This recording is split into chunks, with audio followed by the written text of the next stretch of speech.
Bonjour à tous.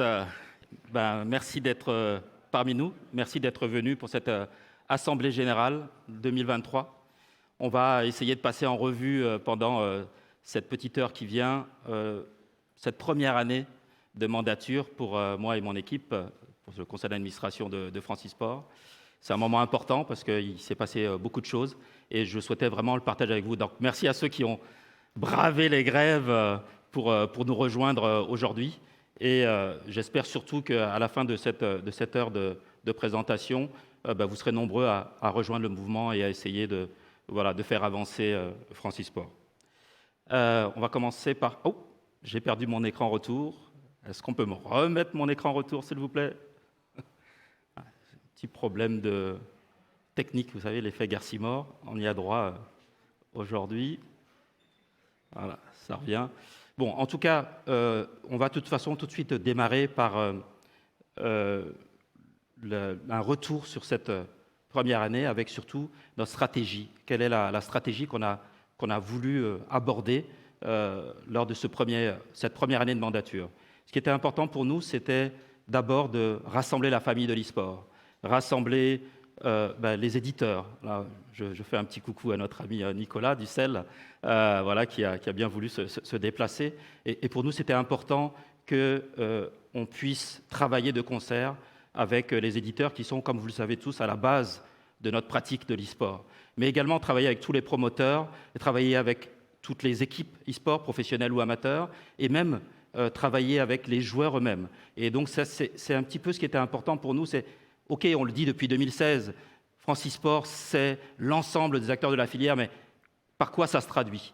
Et donc, c'était important pour nous, de cette première année, de se rassembler. Et le fait de vous voir aussi nombreux aujourd'hui, aussi bien en présentiel qu'en distanciel, prouve qu'on a réussi, je ne sais pas, mais en tout cas avancé sur ce chemin qu'on a voulu ouvrir. Et également, on a aussi voulu ouvrir vers l'extérieur. Ouvrir vers l'extérieur, c'est aussi s'intéresser à ceux qui ne sont pas des professionnels ou des amateurs de l'e-sport, mais qui sont intéressés par cette filière. Et on a d'ailleurs, pour cette première année, créé des opportunités de rencontrer différents acteurs. Et on a même créé un collège spécifique, comme vous le savez, pour ceux qui ne connaissent pas Francisport, je résume, 3 collèges pour gouverner Francisport, le collège des éditeurs, avec des éditeurs comme Ubisoft, comme Riot Games, et à part le biais du CEL, et bien sûr, on a tous les autres, Activision Blizzard, Nintendo, Capcom, ils sont tous là, avec lesquels on travaille beaucoup. Donc c'est le premier collège, qui a un pouvoir aussi de veto, comme on dit, un peu sur tout ce qui se passe, mais pas seulement. On a un deuxième collège, qui est le collège des promoteurs. Le collège des promoteurs, c'est vraiment le collège de tous ceux qui portent l'e-sport et qui l'utilisent pour avancer dans leur activité professionnelle. Et ce collège a également son propre droit de veto. Et enfin, on a le collège des amateurs, qui ne sont pas oubliés, où on a les clubs amateurs, les associations qui pratiquent l'e-sport au quotidien, et également les joueurs qui ont leur propre collège, qui a aussi un droit de veto. Et donc c'était important pour nous que finalement chaque maillon de la chaîne, chaque maillon de la filière soit reconnu au même titre. Et c'est ça qui était important pour nous. Et cette dernière année qui est passée nous a permis de rajouter un nouveau collège. Le collège de ceux qui ne sont pas dans l'e-sport. Et c'est le collège des sympathisants. Et pour nous, c'était pas si évident que ça d'accueillir parmi nous des gens qui n'ont pas forcément notre culture, mais qui sont de plus en plus intéressés. Vous le voyez bien dans les médias et autres. Et pour nous, c'est une grande fierté d'avoir pu accueillir ces sympathisants. Et donc, pour illustrer ça, je vais vous demander tout simplement d'accueillir à distance l'un de ces sympathisants, le premier de ces sympathisants, qui est la collectivité Grand Paris Sud. On a la chance d'avoir parmi nous Michel Bisson, président de Grand Paris Sud, et Christophe Neves, qui est le directeur général des services, qui ont bien voulu témoigner de leur intérêt à adhérer à notre mouvement de l'e-sport. Donc, si Michel est parmi nous, Michel et Christophe, et voilà, ils sont là. Bonsoir. Bonsoir. Merci, Président.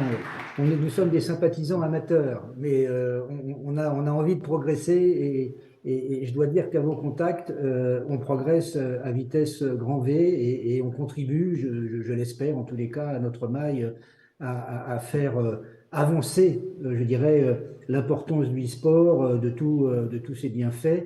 Nous avons décliné sur notre territoire une stratégie de e-sport. Christophe va vous la présenter dans quelques instants et en quelques mots. Moi, je voulais simplement euh, insister sur vraiment cette volonté que nous avons de bâtir en complémentarité avec tout ce que vous faites une politique publique du savoir y jouer, comme on l'appelle, qui permette ainsi à la fois de prévenir contre des risques qui peuvent être identifiés. De ce point de vue, nous échangeons avec des parents, mais nous travaillons aussi avec l'éducation nationale et on commence voilà, à cranter l'importance du e-sport, y compris dans des pratiques scolaires, mais aussi et bien évidemment la valorisation de l'ensemble des compétences que l'on acquiert en fonction des jeux pratiqués et des compétences, vous les connaissez évidemment encore mieux que moi, mais des compétences tellement utiles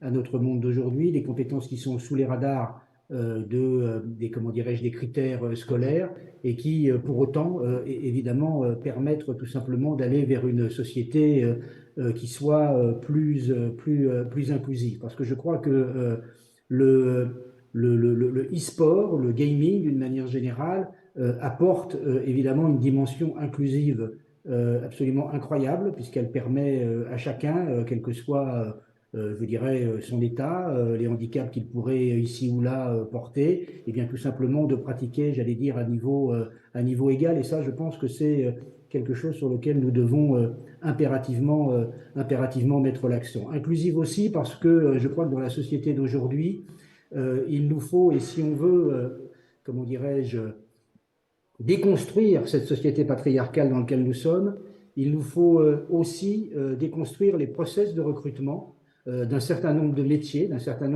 notamment des métiers à haute valeur ajoutée.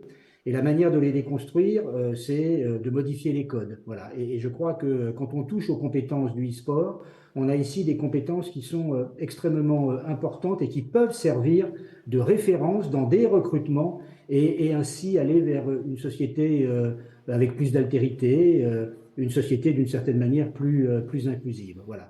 Donc je crois que nous sommes là aussi pour cette raison-là, avec un enjeu que nous devons relever, qui est celui de féminiser encore un peu plus la pratique du gaming et du e-sport, pour arriver à ce que cette inclusion que j'évoquais soit une réalité évidemment totalement partagée. En tous les cas, Grand Paris Sud, acteur du e-sport, acteur du savoir y jouer, et je crois dans un positionnement extrêmement complémentaire avec une politique publique qui vient, je dirais, à côté de la qualité des actions que vous menez au quotidien. Voilà, donc vraiment très heureux, très fier, et nous y mettons évidemment à vos côtés beaucoup d'énergie, et vraiment heureux de bénéficier de l'expertise qui est la vôtre. J'ai eu l'occasion de rencontrer à plusieurs reprises, notamment Nicolas Beson, mais j'avoue que à chaque fois, c'est toujours extrêmement précieux pour moi et savoureux. Voilà, donc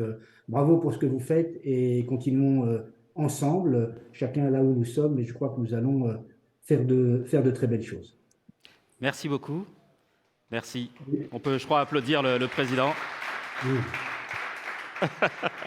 C'est vous qu'il faut applaudir. Voilà, merci beaucoup. Je ne sais pas si Christophe, tu voulais rajouter quelque chose? Oui, je tenais à préciser vraiment et surtout des remerciements sur le cycle de savoir y jouer. C'est assez unique, hein. On va commencer dans les écoles dès la semaine prochaine, mardi 14 mars. On sera sur un cycle scolaire de 5 séances. Et c'est un cycle scolaire qui a été réalisé par Pédagogeux, la team AAA et Nicolas Bézon, bien sûr, qui a participé grandement. Donc un grand merci à eux. C'est vraiment quelque chose d'unique. Et j'espère que ça fera en tout cas essor sur bon nombre d'écoles et par la suite, pourquoi pas au niveau national. En tout cas, c'est une belle expérience qu'on fait sur notre territoire. Ensuite, rappelez aussi qu'on a une salle qui va bientôt ouvrir en fin d'année, qui s'appelle les Arènes de l'Agora, située à Évry-Courcouronnes. C'est une salle de 3000 places qui sera issue en tout cas, qui pourra accueillir des compétitions nationales, régionales, voire internationales si l'on souhaite. En tout cas, c'est quelque chose sur lesquels j'espère bon nombre d'acteurs issus de France eSport pourront, je l'espère, venir profiter. Et puis, n'oublions pas en tout cas notre stratégie sur la structuration de l'e-sport sur le territoire. On a voulu faire un moment de détection à travers un tournoi FIFA qu'on met en place à travers Atlantic Drive où les 2 meilleurs joueurs pourront participer, en tout cas, à rentrer dans ces équipes. Et notre travail qui s'effectue avec Dakar Solo eSport, sur lequel on a des liens, en tout cas sur le savoir y jouer à Dakar dans les collèges, mais aussi sur notre territoire avec la volonté d'avoir des ramifications avec des équipes. Voilà, notre structuration, en tout cas, nous, on pense que c'est des lieux. Ces lieux sur lesquels on s'appuie. Alors, bien évidemment, il y a les médiathèques, mais il y a des lieux de demain, des lieux qu'on doit inventer. Mais on se doit en tout cas de travailler ces lieux et pourquoi pas avec une participation des éditeurs, parce qu'on le dit et on peut le redire ici au sein de Francisport sur les différents collèges. On pense que ces lieux, en tout cas sur la structuration du lieu amateur, est essentiel pour cette structuration. Et puis, n'oublions pas la formation. On a beaucoup de jeunes, en tout cas, qui sont sans diplôme, jeunes situés entre 16 et 25 ans. On a tenté une expérience avec la Maison de l'Emploi et de la Formation, sur laquelle on a une formation qui s'appelle Level Up, et sur laquelle la Team Vitality et la Fac des métiers de l'Essonne ont travaillé. Donc, voilà, on est aussi sur de la formation. Et sur ce, en tout cas, on attend aussi sur la certification d'animateur e-sportif, sur lesquels, en tout cas, on a grand espoir. Voilà, on est partie prenante. On remercie, voilà, Désiré, on te remercie en tant que président pour tout le travail que tu fais. Et puis, bien évidemment, Nicolas, qui a été un grand acteur. Merci à vous. Merci beaucoup, Christophe. Merci à Grand Paris Sud. Voilà, donc c'était un premier témoignage pour voilà, vous illustrer un petit peu ce qu'on a essayé de faire tout au long de cette année, de s'ouvrir un petit peu au reste de l'écosystème. Alors, on a d'autres sympathisants qui nous ont rejoints, notamment Grand Poitiers, qui était une collectivité qui, vous le savez, s'implique dans l'e-sport depuis maintenant des années. Et puis, d'autres collectivités, on verra après, hein, on aura le temps de l'évoquer. On va passer maintenant sur l'ordre du jour de cette Assemblée générale. On va commencer par le rapport moral du président, c'est moi. Et ensuite, on enchaînera avec le rapport des vice-présidents. Vous aurez la possibilité comme ça de voir le travail qui a été mené par les uns les autres. Et on va faire un dernier focus sur les antennes régionales. C'est vraiment un sujet qui était prioritaire pour ce premier mandat, en tout cas que je trouvais prioritaire pour ce premier mandat, c'est de réussir à se rapprocher de nos membres, se rapprocher des différents acteurs au niveau des territoires. Et on finira par des questions-réponses, aussi bien pour vous qui êtes présents qu'à distance, puisqu'on a une modératrice qui pourra relayer les questions. Donc n'hésitez pas tout au long de cette Assemblée générale à poser vos questions et à la fin, on reviendra évidemment sur les différents sujets. Donc on va démarrer par un premier retour sur. Donc je vais demander à la régie de vous présenter tout ça.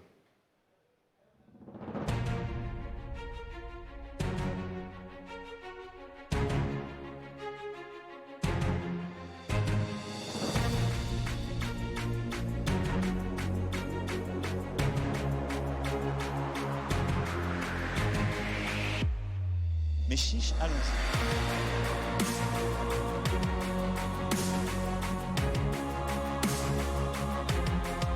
Je veux être là, je veux vous accompagner.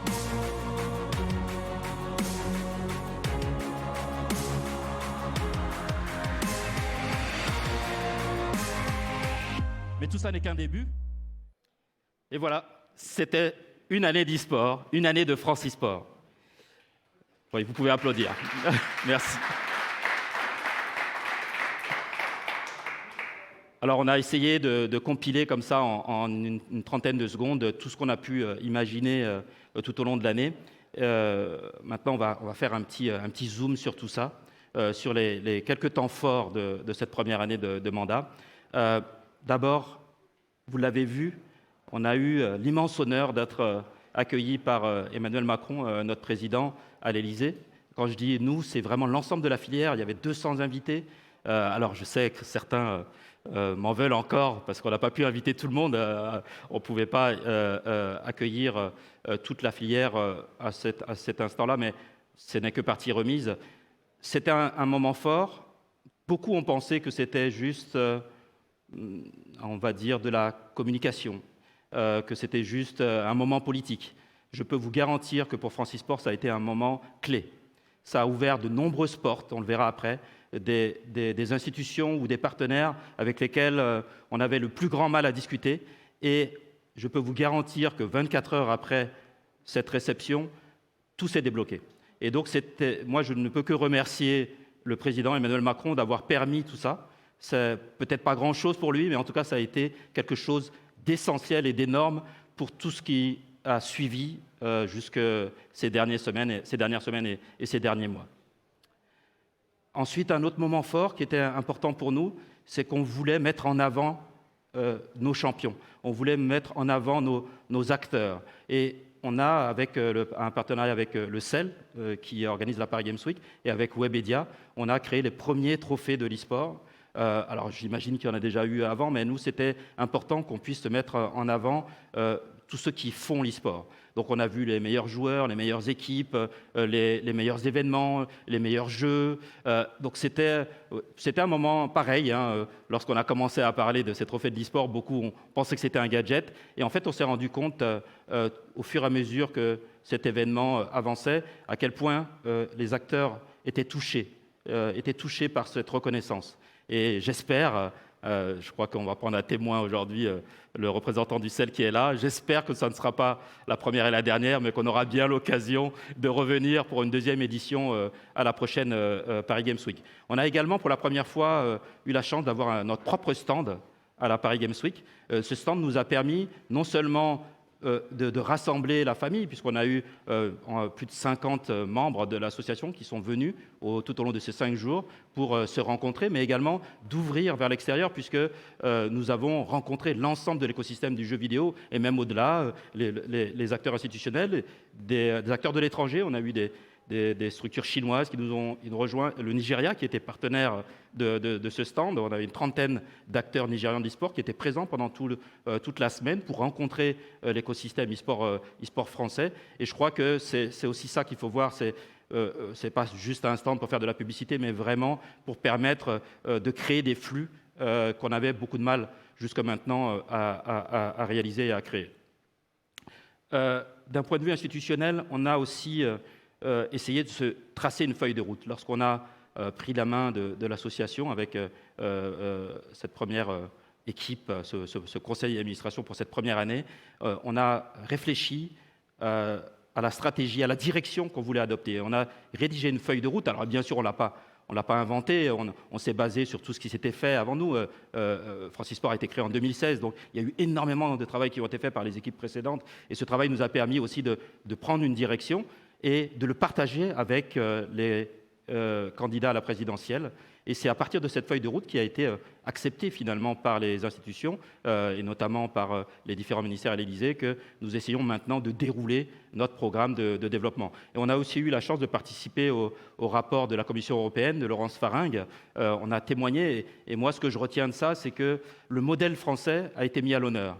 Je crois que Laurence Faringue l'a dit à plusieurs reprises, ce modèle qui permet finalement de rassembler l'ensemble des membres de la filière est assez unique en Europe, voire dans le monde, puisque je crois qu'à part le Japon, le RESU comme on dit, il ne doit pas y avoir énormément de structures qui permettent aux éditeurs de participer à la grande fête de l'e-sport. Et je crois que c'est peut-être un modèle qui pourrait demain se reproduire et faire évoluer les structures de l'e-sport mondial. Alors, comme vous le voyez, ça ne s'arrête pas là. Un an, alors quand on voit tout ça, on se dit tout ça en un an. Oui, en un an, on a ouvert les portes. Alors merci encore une fois à Emmanuel Macron d'avoir aussi montré le chemin à ses équipes, à ses ministères. Donc au niveau du gouvernement, on a pu discuter avec la ministre des Sports et ses équipes, avec le ministre du numérique et ses équipes, avec la ministre de la Culture et ses équipes. Et quand je dis discuter, ce n'est pas juste parler pour parler. On a eu des réunions de travail. Pour ceux qui ont suivi un peu l'actualité, vous avez vu qu'on a eu des ateliers, des workshops tout au long du mois de janvier avec le ministère des Sports, avec des annonces fortes, également avec le ministère du Numérique au mois de février, de nombreux travaux qui ont été menés, et enfin avec le ministère de la Culture. Bon, là, c'est en train de se mettre en place, mais on sait qu'on va arriver ensemble à des résultats pour favoriser finalement les actions de l'ensemble de la filière. Aussi les institutions sportives, on s'est rapproché de plusieurs fédérations sportives et de plusieurs acteurs aussi de la filière sportive traditionnelle, comme on aime à l'appeler chez nous. Sport Sora, qui est une association, vous savez, qui rassemble tous les acteurs du sport et qui a bien voulu échanger avec nous, donner la parole auprès de leurs membres. Le Cosmos, qui est aussi très actif finalement dans l'accompagnement de la filière sportive et qui a souhaité aussi s'associer à Francisport pour accompagner les membres de notre filière, et puis les fédérations sportives, bien sûr, qui ont souhaité intégrer l'e-sport dans leur stratégie. Institutions publiques, on l'a vu tout à l'heure, Grand Paris Sud, Grand Poitiers, mais également la région Grand Est, la région Sud, le département des Bouches-du-Rhône. On a eu vraiment, on a été très sollicité, on a eu beaucoup d'échanges avec les territoires. Voilà, c'était important pour nous d'ouvrir cette porte-là, et on le verra après avec les antennes régionales, ce n'est qu'un début. Et enfin, les acteurs privés, c'est aussi quelque chose qui est un peu nouveau chez nous. On a souhaité travailler avec ces grands acteurs, que ce soit des médias, des agences, que ce soit on va appeler ça des institutions comme le CNC ou Business France. Donc tout ça, ce sont des nouveaux liens qu'on a créés. Alors, ça démarre, hein, il faut du temps. Vous savez, vous êtes tous, comme moi, vous faites partie de Francisport. On a tous un rôle à jouer, mais il faut qu'on soit nombreux pour accompagner ce mouvement, puisque, comme vous le voyez, tout ça, c'est du temps, c'est de l'énergie, et on a besoin de l'implication de tous pour y arriver. Voilà pour mon rapport moral. Comme vous le voyez, voilà, on a essayé de mettre des choses en place. J'espère que ça a servi à quelque chose et que ça continuera à servir. Et je vous propose maintenant d'accueillir Nathalie Benchetrit, qui est vice-présidente au partenariat et au développement.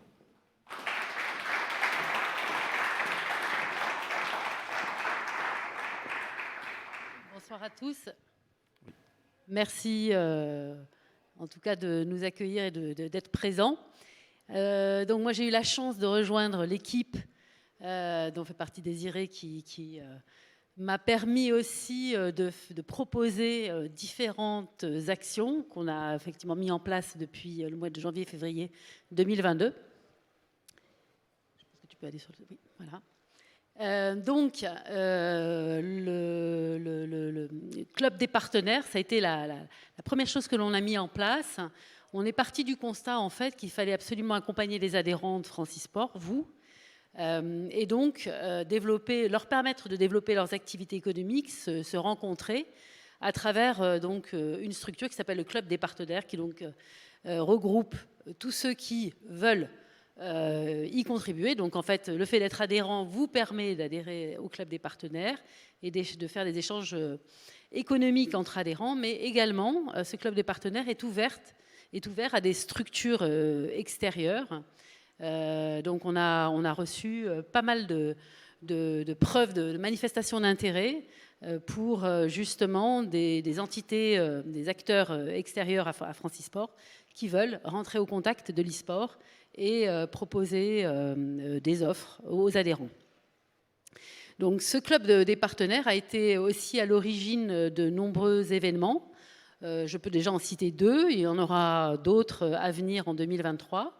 Des webinars, puisqu'on a organisé 2 webinars, un fin 2022, qui accueillait d'ailleurs, tu l'as cité tout à l'heure, Cosmos et également Business France, l'objectif étant de permettre donc du coup à ces organismes de présenter leurs actions et de la façon dont ils pourraient accompagner nos adhérents. Donc, et le deuxième webinar qui permettait aussi au CNC de présenter toutes les actions à destination des jeux vidéo. On a eu également l'occasion d'organiser un petit déjeuner qui était plutôt autour de la levée de fonds et de l'accompagnement patrimonial d'entreprises qui se développent dans l'écosystème des jeux vidéo. Et enfin, tu en parlais tout à l'heure, donc l'entité partenariat et développement, elle est également celle qui reçoit des sollicitations d'acteurs extérieurs à Francisport, qu'on appelle aujourd'hui sympathisants. En fait, ce sont tous ceux qui veulent s'acculturer et qui ont besoin que les adhérents de Francisport les accompagnent. Donc, On a à la fois des collectivités, mais on a également des structures privées, des groupes privés dans différents domaines d'activité. Ça va de la santé en passant par l'immobilier et d'autres domaines qui s'intéressent à l'e-sport parce qu'ils veulent créer, dynamiser leur ville. Et donc, ça nous permet, au niveau du club des partenaires, ensuite de pouvoir leur proposer de devenir sympathisants. Donc, on leur fait signer grâce à l'aide du groupe Droit et Législation, on leur fait signer un bulletin d'adhésion avec une convention qui leur permet ensuite on va les accompagner pour mettre en place en fait un cahier des charges et ils vont lancer une sorte d'appel à consultation dans lequel les adhérents vont pouvoir participer. Donc le club des partenaires et partenariat et développement, c'est tout ça. C'est à la fois des événements qu'on va organiser toute l'année. Donc l'objectif, c'est de créer environ 4 à 5 webinaires par an, de créer 3-4 événements par an également pour permettre aux adhérents de se rencontrer entre eux, mais également aux partenaires de rencontrer les adhérents, et puis d'accueillir des sympathisants afin justement de leur permettre de solliciter des compétences qui existent au sein de Francisport.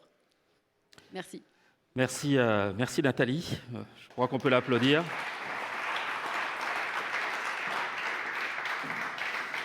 Oui, c'était important pour nous d'ouvrir Francisport au monde économique. D'abord, évidemment, pour accompagner tous les acteurs en dehors de notre écosystème qui peuvent être intéressés par notre système, mais aussi pour créer des opportunités d'affaires pour nos membres. On va passer maintenant sur la vice-présidence Impact et Innovation Sociale. Voilà, il est arrivé. J'avais peur qu'il ne soit pas arrivé. Avec Nicolas Bezombe. Alors, juste une petite chose. Effectivement, notre vice-président Impact et Innovation Sociale, Romain Sombray étant un peu souffrant depuis quelques mois, on a demandé à Nicolas, notre expert sur le sujet, à reprendre la balle au bond. Donc c'est pour ça que vous avez la chance d'avoir notre ami Nicolas.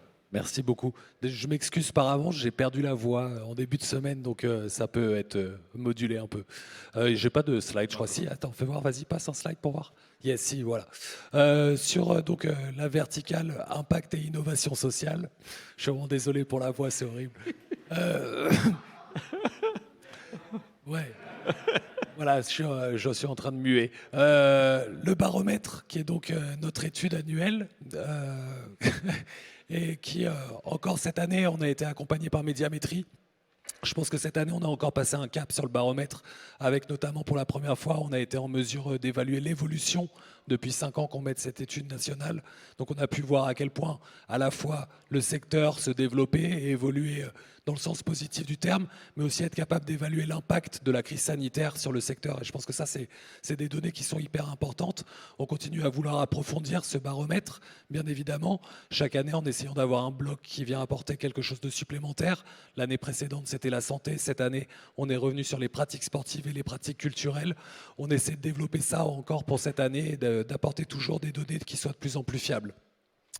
On a aussi un nouvel outil qu'on a mené l'année dernière autour de l'impact de l'empreinte carbone des événements e-sportifs. Aujourd'hui, on ne peut pas parler d'innovation sociale et de manière générale de durabilité sans parler de l'impact environnemental de nos événements. Donc pour la première année, l'année dernière, lors de la Gamers Assembly, on a évalué l'empreinte carbone de la mobilité lors de l'événement autour à la fois des joueurs, des staffs et des volontaires. On devrait publier là incessamment sous peu les résultats de cette enquête. C'est un peu notre arlésienne, ça fait longtemps qu'on en parle. Les données ont déjà été présentées, notamment dans des congrès scientifiques. On a eu des retours extrêmement positifs et donc on va pouvoir les partager. Et l'objectif cette année pour la GA 2023 qui aura lieu dans un mois, c'est de pouvoir approfondir notre méthodologie et continuer à récolter des données. Et on espère faire en sorte que d'autres événements participent aussi à évaluer leur impact de manière générale.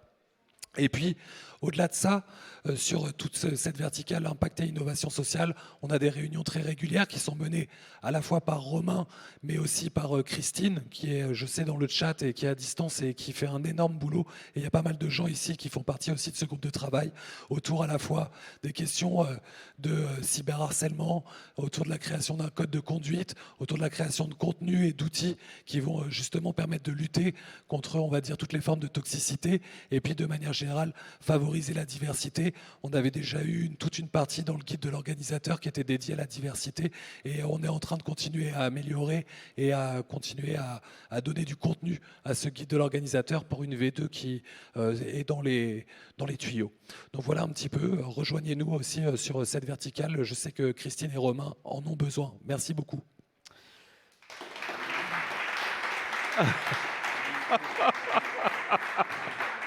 Merci Nicolas, merci beaucoup. Oui, il sacrifie sa personne pour nous accompagner ce soir. Maintenant, on va passer la parole à Anaïs Diverchi, notre vice-présidente à la communication, qui a, pour des questions de grève, n'a pas pu nous rejoindre, mais qui va intervenir pour le coup à distance. À toi Anaïs, si tu es avec nous. Eh bien, moi oui, je suis là. Bonjour à tous, je vais donc vous présenter le bilan de l'année pour le pôle communication. J'ai pas ma caméra, mais je veux bien la slide par contre, si possible.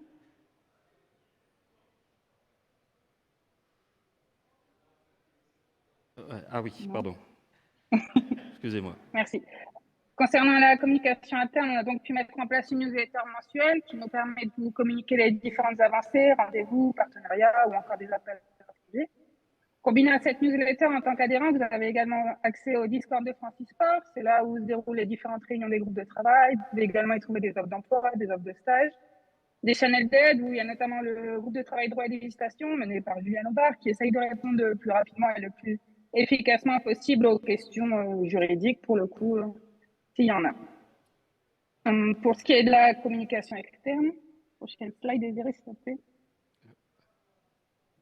Vous pouvez noter une vraie croissance sur 2022 avec plus de 10,5 millions d'impressions sur Twitter, qui correspond à une hausse de plus de 900%, ainsi qu'une hausse du nombre d'abonnés de plus de 276%.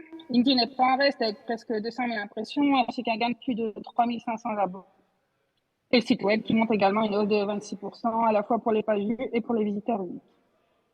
Deux temps forts ont grandement aidé à obtenir ces résultats, avec le premier étant la réception à l'Élysée, qui comptabilise à elle seule plus de 8 millions d'impressions, avec le tweet concernant le président Emmanuel Macron et Libérateur qui fait à lui seul plus de 6 millions.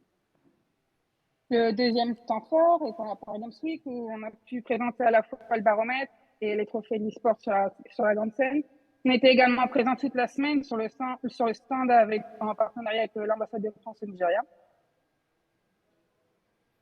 Et une visibilité accrue donc, dans les médias avec des interventions dans la presse écrite, sur les plateaux TV et la volonté d'une présence de Francisport lors d'événements majeurs tels que Vivatech, comme vous pouvez voir avec les désir. Voilà, je tenais enfin à remercier les personnes du Polcom qui ont contribué à rendre ce bilan 2022 positif. Jérémy, Hervan, Christine, Eve, Louis, Romain, Antoine et Marie. Merci à tous. Merci Anaïs. Voilà, donc une année vraiment riche. Moi, j'étais assez étonné lorsqu'on a demandé à faire ce reporting, de voir l'ampleur de l'explosion des chiffres, x10 sur certains indicateurs. Donc, c'était vraiment une année qui nous a permis d'acquérir une grosse visibilité pour l'association.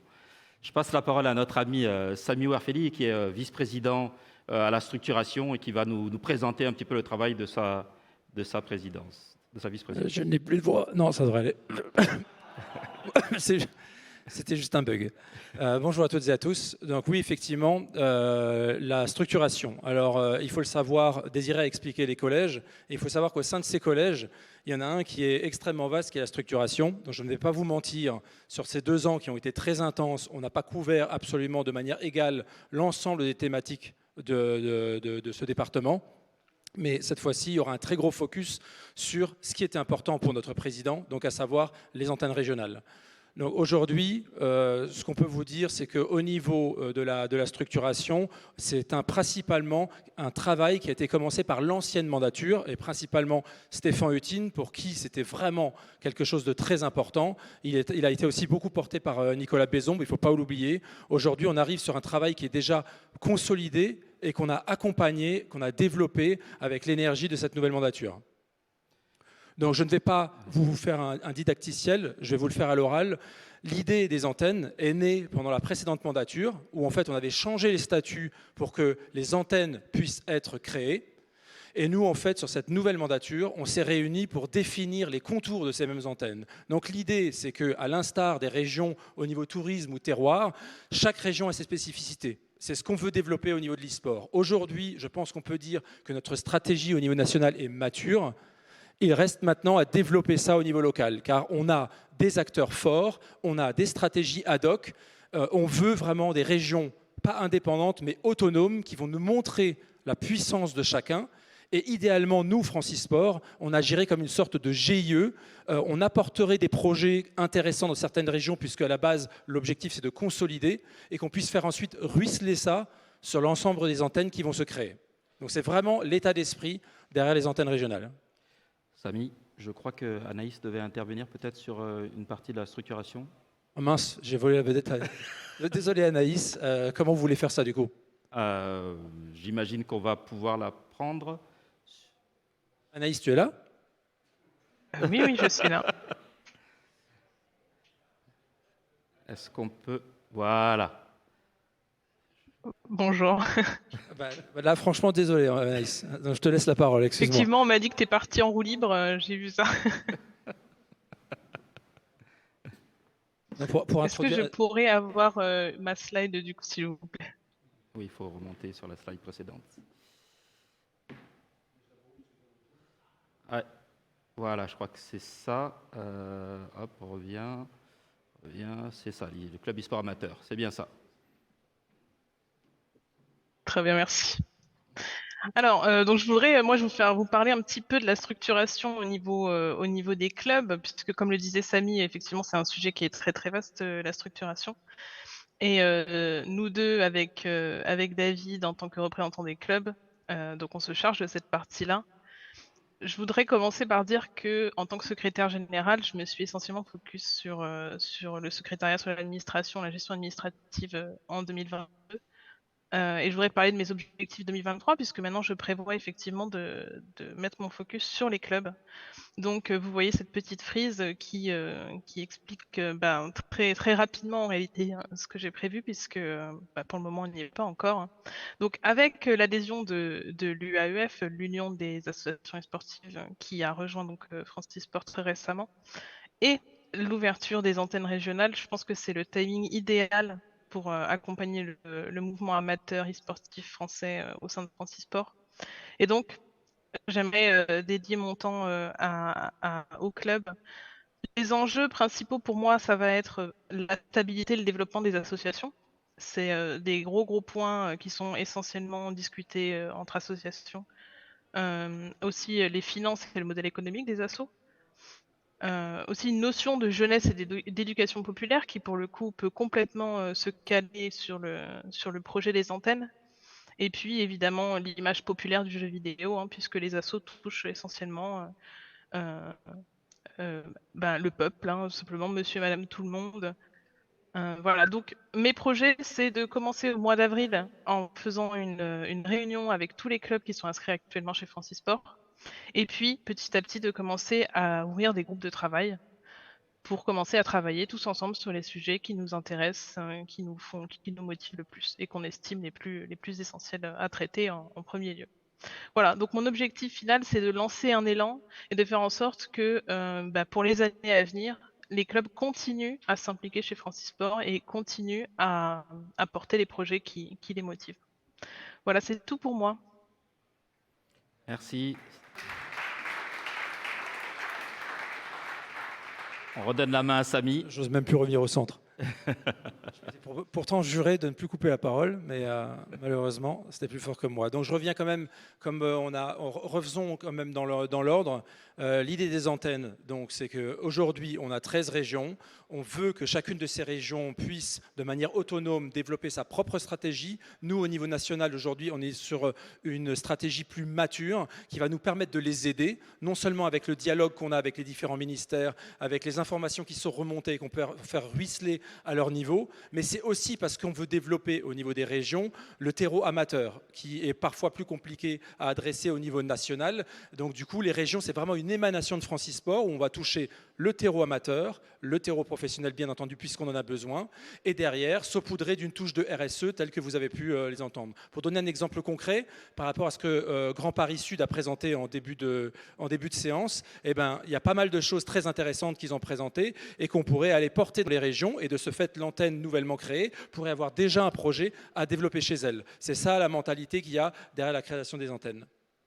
Donc maintenant, pour reprendre la frise, en fait, la genèse en fait, des antennes. Donc ça correspond, comme je vous l'avais dit, au précédent mandat, avec un changement des statuts en février 2021 qui nous a permis d'intégrer la création des antennes. Et depuis la nouvelle mandature, on a en fait tout de suite organisé un groupe de travail pour définir la manière dont on voulait avancer. Ce groupe de travail était composé de personnes qui, encore maintenant, agissent au quotidien pour cette structuration régionale, et je les en remercie, notamment dans le groupe, donc Christine qui a déjà été citée, Marie-Lou bien entendu qui est tout le temps avec nous, le Victoire Avocat, oui, qui sont aussi aujourd'hui présents et qui ont fait un énorme boulot de cadrage qui dépassait clairement nos compétences à nous, connaisseurs de l'e-sport, professionnels de l'e-sport, et avec d'autres personnes encore qui ne sont pas ici aujourd'hui, mais je pense à Pag, à Tony et très certainement à d'autres que j'oublie, vous m'excuserez. Mais en fait, aujourd'hui, avec la création d'antennes, et vous allez le voir au niveau de ce qui a été fait, en septembre dernier, a été envoyée la première newsletter avec tous les documents auxquels je fais référence, de manière à ce que les acteurs de chaque région puissent se préparer pour qu'on puisse avoir des antennes d'ores et déjà cette année. Au dernier conseil d'administration, il y a 2 semaines, on a eu 7 dossiers de candidature. Sur ces 7 dossiers de candidature, le conseil d'administration a décidé d'en retenir 3 qui vont vous être présentés aujourd'hui. Et l'idée, c'est que déjà, une nouvelle AG soit programmée d'ici 2 à 3 mois pour que ceux qui n'ont pas eu le temps de présenter leur dossier puissent continuer à venir suivre cette dynamique. C'est extrêmement important pour nous. Ici, ça reprend en partie ce que Désiré a dit en introduction avec les actions de Francisport avec les institutions, mais la frise vous permet de voir qu'on a désormais, et vous le voyez bien, c'est clairement sous l'impulsion de la réunion qu'on a eue à l'Élysée, il ne faut pas se mentir, on a envoyé un courrier à l'ensemble des présidents de région derrière, qui ont été forcément très réceptifs parce qu'ils se sont dit il y a quelque chose à faire aussi à notre niveau. Et donc il y a eu une sorte de tour de France des régions qui n'est pas terminée, où on les acculture sur la manière de créer une antenne, le fait que c'est important qu'on soit un interlocuteur de ces derniers aussi, c'est vraiment important d'éviter en fait l'armée mexicaine où en fait on va être 4 à parler à une région et chacun avec une approche différente. Nous, l'objectif, c'est de rassembler. Donc de toute façon, quels que soient les acteurs, le nombre de collèges qui composent Francisport le prouve. Et donc du coup, la contrepartie, vraiment, quand on va voir les régions, on leur demande parler avec nous, ça nous permettra, encore une fois, toujours dans un souci d'homogénéisation, de pouvoir rassembler plus rapidement et de pouvoir faire passer l'information au bon moment. Et donc pour compléter ça, vous voyez la frise, on va commencer à vous présenter le premier dossier de candidature qui a été retenu par le conseil d'administration et qui sera voté en AG aujourd'hui. Et donc je laisse la parole au futur délégué territorial de la région Sud, Pierre Châtelain. Salut à tous, c'est Pierre de Châtelain en direct d'Aix-en-Provence. J'espère que vous allez bien. Ce petit message vidéo pour vous faire un petit coucou et vous présenter notre projet d'antenne Francisport Sud. Voilà, on aurait aimé être avec vous, vous le présenter en live. Malheureusement, à cause des grèves, ce n'est pas possible, mais le cœur y est. Alors voilà, il y a quelques semaines, on s'est réunis pour construire une candidature d'antenne régionale Francisport Sud. Une antenne régionale dont je serai le représentant en tant que délégué territorial.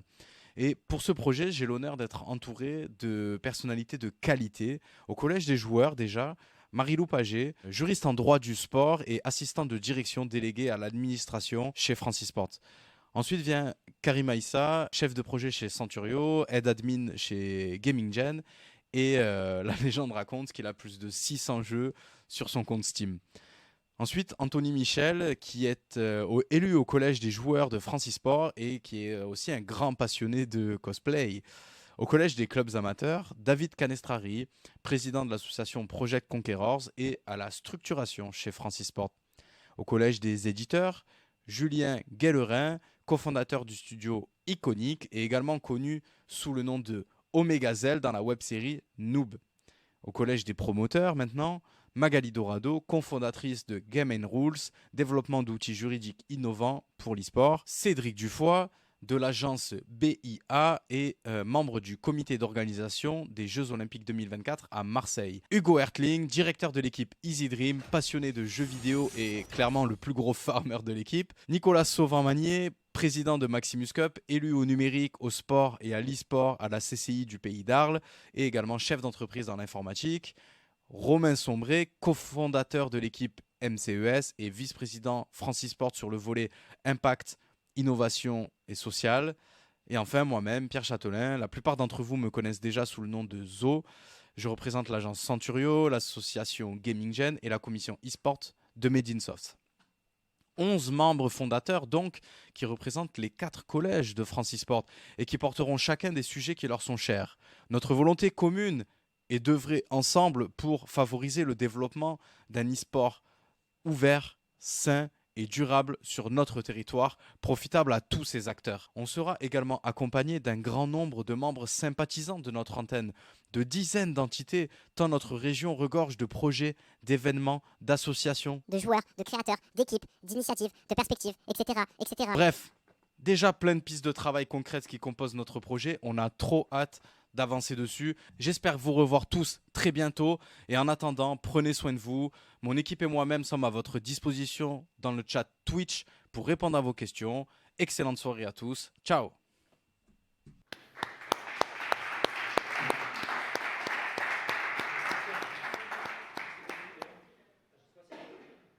Si on met le son sur Pierre, voilà, si je peux le. Merci Pierre. Pour 2 raisons. La première, c'est qu'il a pu mettre une illustration sur l'armée mexicaine dont je parlais, mais là c'est l'armée de la région sud, et qui est vraiment une belle armée. J'insiste, on connaît la quasi-totalité des gens qui la composent. Ça devait être très dur de décider qui allait faire partie des membres fondateurs, mais là c'est vraiment une belle équipe. On les connaît tous depuis très longtemps, et ça m'a aussi permis, merci encore Pierre, de me rappeler qu'il y a quelqu'un qui a joué un rôle pivot aussi dans la structuration, qui nous accompagne depuis le début et qui est notre spécialiste politique, qui est Anthony Michel et que je n'ai pas cité, donc je voulais corriger cette erreur. Maintenant, s'il y en a parmi vous ou sur le chat qui ont des questions pour Pierre, c'est le moment.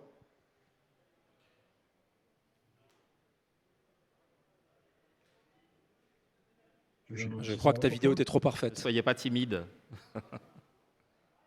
Hello, vous m'entendez? On t'entend très bien, oui. Super, j'ai pas entendu la question, désolé. Ça tombe bien, il n'y en avait pas.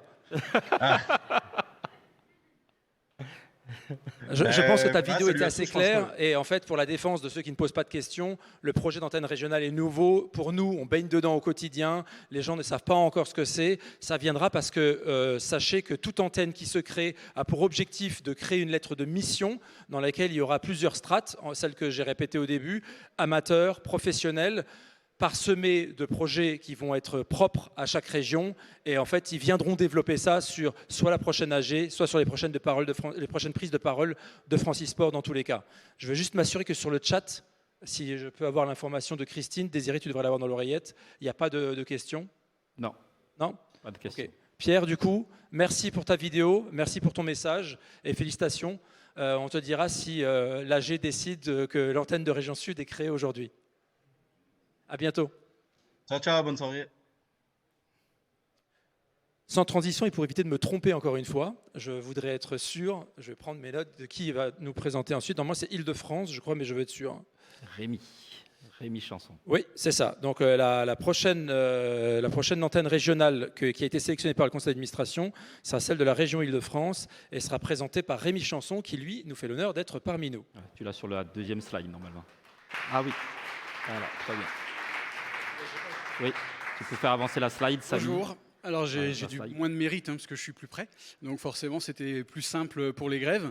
Alors j'ai pas une vidéo ni une présentation, j'ai un peu été prévenu qu'aujourd'hui, donc, mais j'ai quand même présenté les membres fondateurs. De reculer. Je recule un petit peu? Voilà, voilà, dans le cadre. Merci. Donc l'idée, c'était de prendre des acteurs assez différents pour représenter l'écosystème en Ile-de-France. Donc on a pris des organisateurs d'événements et des clubs.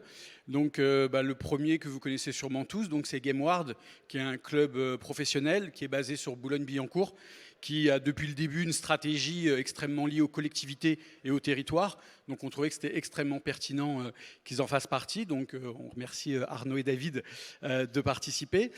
On voulait aussi représenter les clubs amateurs. Donc d'ailleurs il est présent ce soir. Donc c'est Arthur avec We Are eSport Academy. Donc pour ceux qui connaissent pas trop, ils ont une équipe en 2e division de LFL avec cette idée comme ça de repérer les jeunes tout au début et de les faire monter en compétences au niveau de leur niveau de jeu et de leur parcours semi-professionnel et pour certains professionnels plus tard. Au niveau des organisateurs, pareil, on a voulu cibler 2 types d'organisateurs. Donc le premier, Webedia, avec Bertrand Amar, que vous connaissez aussi sans doute. Donc l'idée, c'est ceux qui organisent la LFL et beaucoup de gros événements. On a beaucoup travaillé avec eux à la Paris Games Week au niveau de Francisport. Et puis, je me présente, donc Rémi Chanson d'Armateam. Nous, on organise beaucoup d'événements avec des collectivités, alors plutôt pour aussi semi-professionnels, amateurs. On organise des événements avec des villes comme Versailles, Conflans-Sainte-Honorine, Montfermeil, un peu dans toutes les villes d'Île-de-France. Et l'idée, c'est qu'il y a quelques très bons joueurs, mais beaucoup de joueurs qu'on pourrait appeler du dimanche et qui peuvent comme ça avoir près de chez eux des tournois et des compétitions. Et on essaie de les faire monter un petit peu en compétence avec certains gros événements qui vont rassembler des joueurs internationaux. Et puis le 5e, alors lui, il n'est plus à présenter puisqu'il est passé tout à l'heure. Donc c'est Nicolas Bezombe, puisque vraiment la grosse optique de cette antenne régionale, c'est de parler avec des collectivités de la région, mais aussi les villes. Et donc c'est justement de leur montrer que ça a du sens pour les collectivités de travailler sur l'e-sport. Et on a vu tout à l'heure avec Grand Paris Sud, il y a vraiment cette velléité aujourd'hui chez les collectivités de s'intéresser pour la communication, il est vrai, mais aussi parce qu'il y a des compétences qui sont développées par le jeu vidéo et encore plus dans l'e-sport. Donc c'était très important que Nicolas en fasse partie. Alors, quelles sont les missions de cette antenne Île-de-France? Déjà, ça va être d'un petit peu repérer tous les acteurs d'Île-de-France parce qu'il y a beaucoup d'événements, beaucoup d'équipes, beaucoup de clubs, mais il n'y a pas forcément une cartographie très précise. Donc dans un premier temps, ça va être de repérer tout le monde, d'essayer de les rassembler. Comme évidemment les acteurs n'ont pas tous la même expérience, ça va être de faire profiter, surtout aux clubs associatifs, de l'expérience qu'on peut avoir avec des collectivités, que ce soit Webedia ou moi par exemple de l'organisation d'événements. On a dû travailler avec plus d'une vingtaine de collectivités cette année en Île-de-France, donc ça crée des liens avec les départements, avec la région, avec les villes, et ça je sais que beaucoup de clubs peuvent vouloir avoir besoin de ce lien. Au niveau des pouvoirs publics, comme vous avez pu voir, les régions sont de plus en plus partie prenante et intéressées, mais il faut un interlocuteur. Donc là, la région Île-de-France a déjà commencé à discuter avec Francisport. Et comme disait Samy avec le ruissellement, l'idée, c'est que nous, on prenne cette partie-là au niveau de la région, savoir ce qu'ils veulent faire exactement, comment on peut les accompagner, aussi comment eux peuvent nous accompagner, que ce soit au niveau des clubs, que ce soit par des partages de contacts, que ce soit de la mise en relation ou tout simplement la possibilité de prêter des lieux, de prêter de l'infrastructure. Tout le monde parle des JO 2024. Il y a beaucoup de choses qui vont être faites autour de l'e-sport et la région Île-de-France veut en faire partie. Vous connaissez tous le label Terre de Jeux. Donc voilà, il y a beaucoup de choses à faire. Alors c'est sûr que c'est une nouveauté pour les gens qui vont pas forcément ou régulièrement aux réunions Francisport, mais c'est vrai que le travail sur les régions, ça fait plus de 2 ans et demi, voire 3 ans. Il a fallu sortir les statuts, il a fallu que ça se mette en place, mais ça y est, comme disait Pierre, ça y est, c'est lancé. Donc on est très heureux au niveau de l'Île-de-France. Et l'idée, c'est que même si là on est un petit groupe, surtout par rapport à l'armée du Sud, c'est parce qu'on n'a peut-être pas encore assez communiqué. Donc là, l'idée, c'est qu'une fois que ce sera fait, ça va être de se rassembler tout le monde. On a fait une réunion il y a 2-3 jours sur Discord. Alors n'hésitez pas à rejoindre le Discord Île-de-France sur Francisport, puisqu'on essaiera de faire des réunions. Alors pas de réunion nid aiguë, on ne va pas faire des réunions toutes les semaines, mais si on peut se faire un petit rendez-vous tous les mois ou tous les 2 mois, ne serait-ce que pour organiser un calendrier de tous les événements qu'il y aura en Île-de-France et voir justement créer des synergies entre tous les événements ou entre tous les clubs pour justement pouvoir mettre en relation avec les collectivités afférentes. Voilà, je vous remercie. Si vous avez des questions, n'hésitez pas.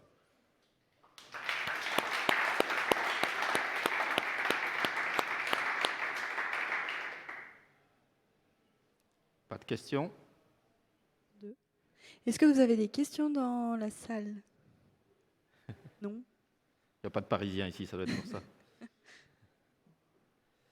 pense que ça n'a rien à voir avec ce que tu as expliqué, c'était extrêmement clair, mais je pense que comme pour la région sud, les questions viendront principalement quand vous allez présenter les premières lettres de mission, donc merci beaucoup.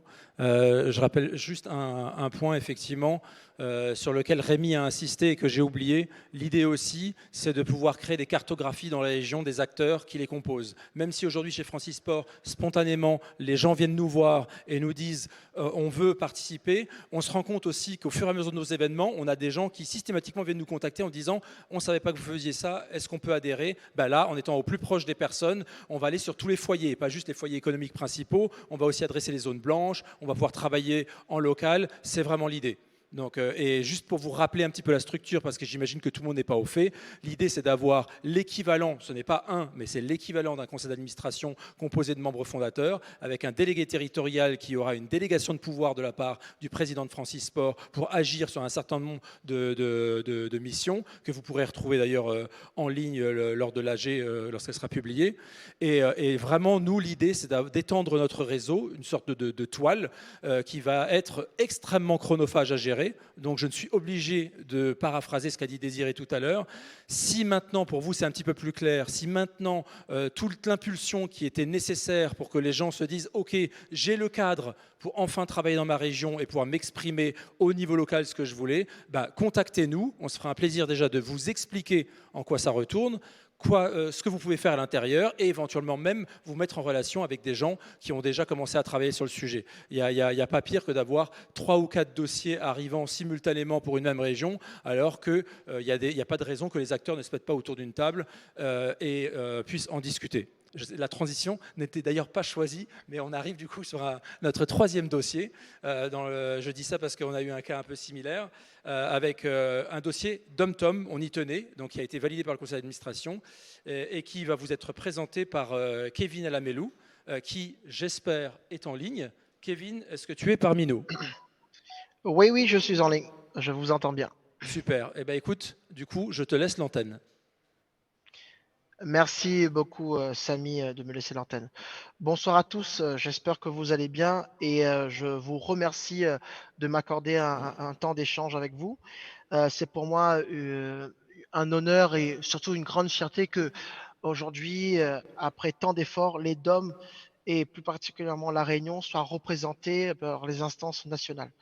Pour ceux qui ne savent pas, la Réunion est très loin des territoires nationaux, du territoire national, et c'est compliqué pour nous de faire entendre notre voix parce qu'aujourd'hui, le développement de l'e-sport, ça fait plus de 7 ans qu'on s'attelle à ce développement de l'e-sport et aujourd'hui, on va dire que c'est une grande fierté parce que maintenant, on a eu la possibilité de construire et de mettre en place une antenne grâce à l'accompagnement justement de Francis Sport et de Stéphane qui, depuis un moment, depuis un an, observent la Réunion de très bon œil. Ils disent qu'on est en bonne voie pour pouvoir faire une antenne chez nous.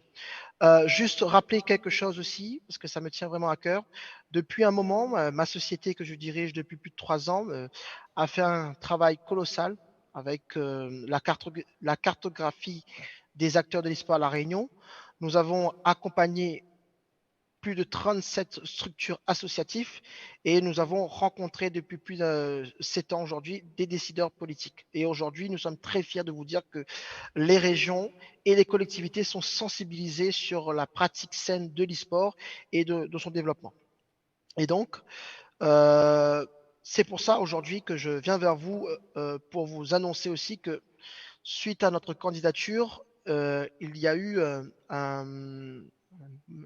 un souci de communication et 2 listes se sont proposées justement pour pouvoir proposer une antenne. Et fort de cela, moi en tant que première liste qui a répondu justement à la candidature, je suis un petit peu ému parce que c'était soudain et avec le temps, là, je réfléchis, j'étais justement avec mes colistiers.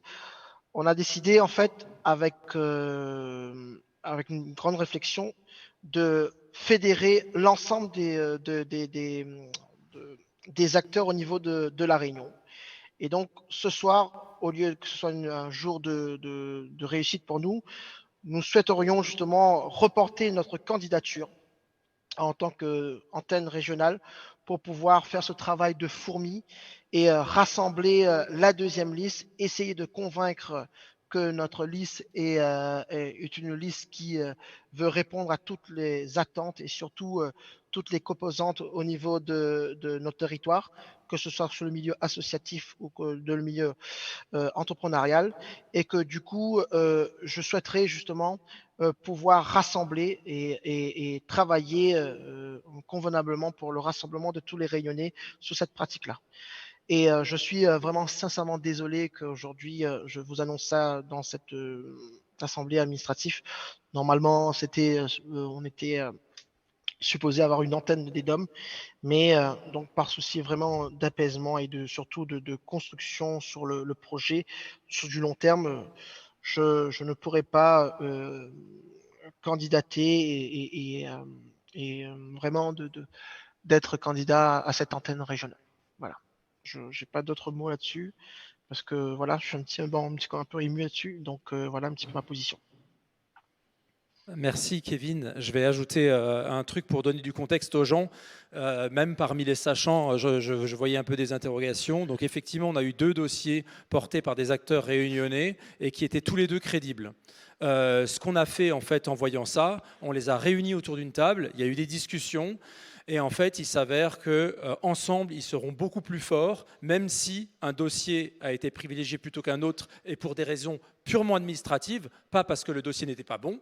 Et donc, du coup, on pense que c'est vraiment, enfin moi, c'est mon avis personnel, je pense que c'est vraiment une bonne solution que propose aussi ici Kevin. C'est aussi de l'abnégation, parce que rien ne le forçait à aujourd'hui dire on reporte à plus tard pour se mettre autour de la table avec les acteurs. Et franchement, si vous ne le percevez pas dans son émotion, c'était la meilleure solution à avoir pour l'île de la Réunion. Donc merci Kevin, et donc on te donne rendez-vous en mai pour la prochaine AG pour que vous puissiez présenter votre dossier conjoint. Il n'y a pas de quoi. Donc, sa clôture, je rappelle juste, on avait 7 dossiers, 3 ont été retenus, donc maintenant on connaît les 3.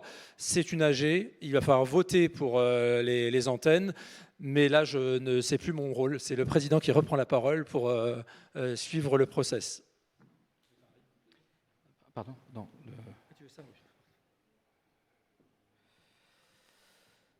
Alors, comment fait-on pour voter? C'est simple. Ah, il y a une question. Est-ce que quelqu'un peut lui amener le micro? Voilà. Merci Désiré. Ce n'était pas sur un dossier en particulier, et je trouve que les 3 dossiers que vous nous soumettez, voilà, j'ai regardé les dossiers de fond et les éléments que vous nous aviez passés. Bravo à tous ces écosystèmes de développer ça. C'est vrai que ça vient de loin. Hein. Quand je vous ai rejoint, vous parliez de structuration régionale, donc c'est très bien, c'est une très bonne chose. Juste une petite question en méthode.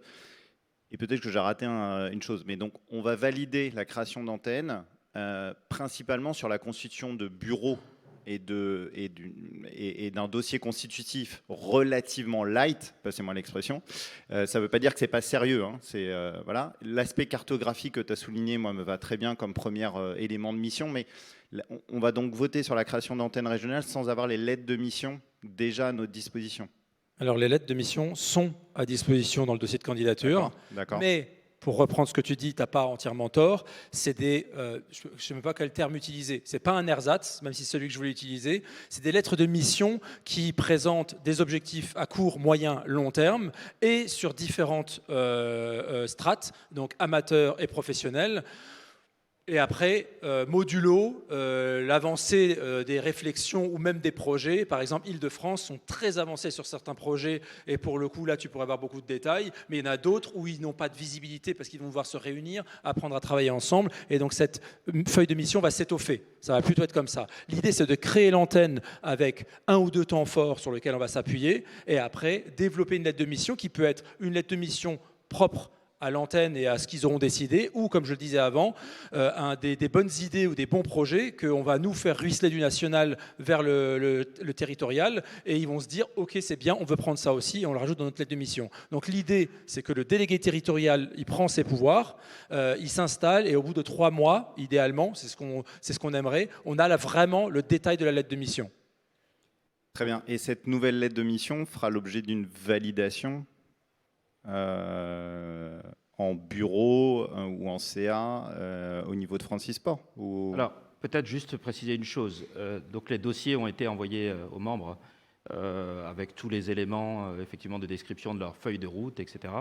Et évidemment, c'est pour ça que c'est important de préciser que ces antennes régionales ne sont pas des associations ou des structures morales, ce sont des extensions des bureaux de Francis Sport. Donc, de toute façon, le conseil d'administration reste souverain dans toute prise de décision. On parlait tout à l'heure de l'île de la Réunion où il y avait deux factions, on va dire, qui avaient peut-être besoin d'un peu plus de temps pour discuter. Il n'empêche que si pour une raison X ou Y, c'est la faction A qui devait finalement diriger, entre guillemets, cette antenne, ça ne leur permet pas d'interdire quoi que ce soit au deuxième groupe, puisque c'est réellement le conseil d'administration, dont tu fais partie, qui pourra tout à fait statuer sur les grandes orientations de l'antenne. C'est plus déléguer la partie opérationnelle sur le terrain qui nous intéresse ici que de créer une nouvelle structure qui va pouvoir du coup faire tout et n'importe quoi sans contrôle du conseil d'administration. Juste pour résumer un truc qui devrait te rassurer, enfin qui devrait t'éclairer sur le sujet, vraiment le mot qu'il faut retenir, l'expression qu'il faut retenir, les antennes seront autonomes mais pas indépendantes. Donc à partir de là, très bien. C'est très clair.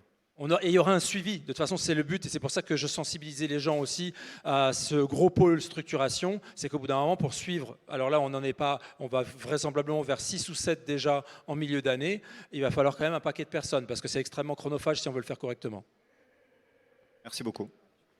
Voilà. Merci Nicolas. Pour ceux qui sont à distance, Nicolas Vignol, qui vient de poser la question, est le délégué général du CEL, qui organise, vous le savez, la Paris Games Week, mais surtout qui fédère l'ensemble des éditeurs. Et c'est vrai que les éditeurs sont toujours très vigilants à la manière dont on peut, à un moment donné, s'appuyer sur leurs titres, sur leurs jeux, pour développer, quelle que soit la mission ou l'initiative. Donc voilà, donc c'est très important pour nous d'associer aussi les ayants droit, hein, les éditeurs, à tout ce qu'on fait. Donc ce genre de question est tout à fait légitime pour clarifier l'objectif de ce projet. Une deuxième question ? Oui, c'est juste savoir si quand on vote, tout le monde vote pour tout le monde, parce que moi je suis de l'Île-de-France et je me dis, je me sens pas de voter pour le Sud par exemple, ou comment ça fonctionne en fait le Oui, alors encore une fois, enfin, bon, je laisserai peut-être Samy préciser l'esprit de la loi, comme on dit. Nous sommes tous membres de Francis Sport. Et donc, ça ne me choque pas qu'un Parisien puisse décider qu'un Marseillais, je ne sais pas si c'est le bon exemple, mais, mais voilà, l'objectif, c'est de toute façon que tous les membres de Francis Sport ont leur mot à dire sur l'élargissement, finalement, des initiatives de l'association. Donc oui, tout le monde peut voter pour tous, parce que moi, en tout cas, je pense que vous êtes tous légitimes pour décider si oui ou non telle ou telle antenne a sa place dans notre grande famille. Merci.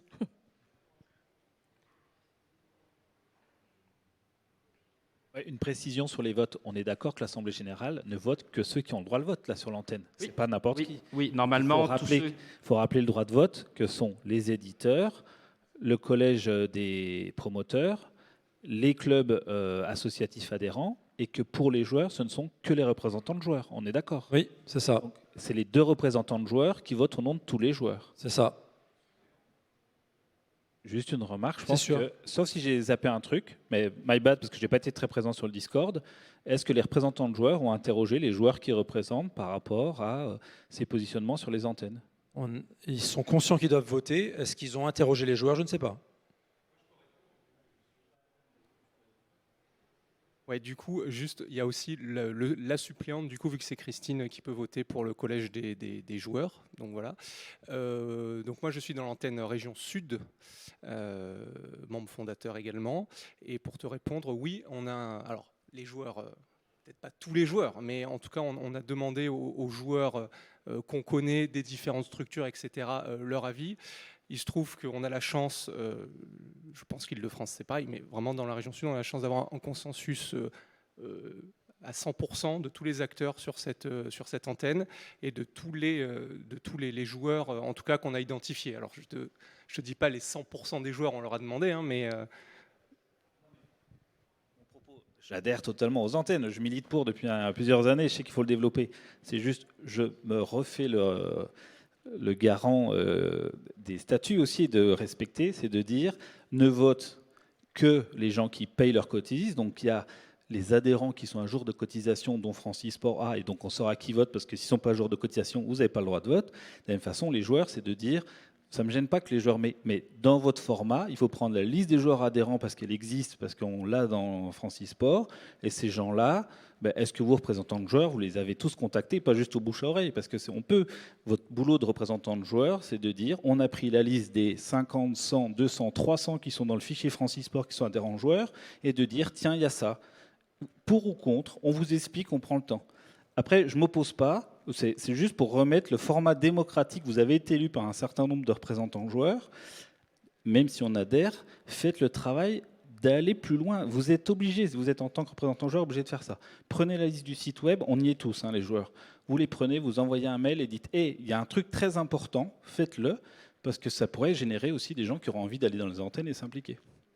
Mais c'est juste pour rappeler le droit de vote, parce que sur la question d'Isabelle, c'est aussi pour rebondir en disant, attendez, rappelez dans le contexte qu'il y a le droit de vote là, entre ceux du chat et ceux qui sont là. Oui, non, mais c'est très, merci Bertrand, très important effectivement de préciser le fonctionnement. Je tiens à le dire, et ça reste... Ah, je crois qu'il y avait une autre remarque.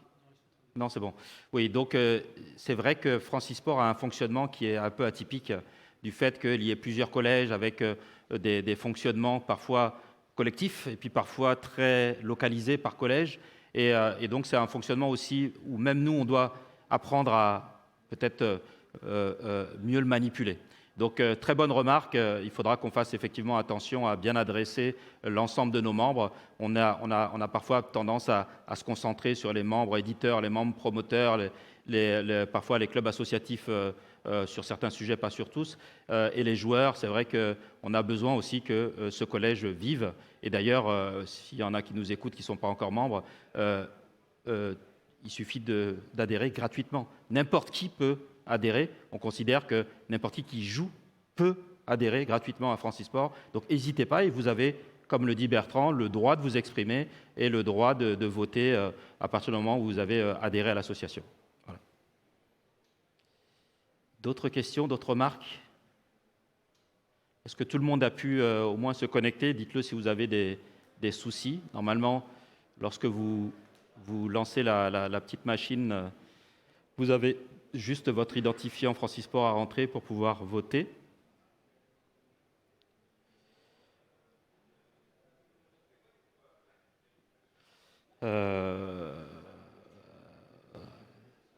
Est-ce que tout le monde a pu... Déjà, dans ceux qui sont dans la salle, est-ce que vous avez pu vous connecter?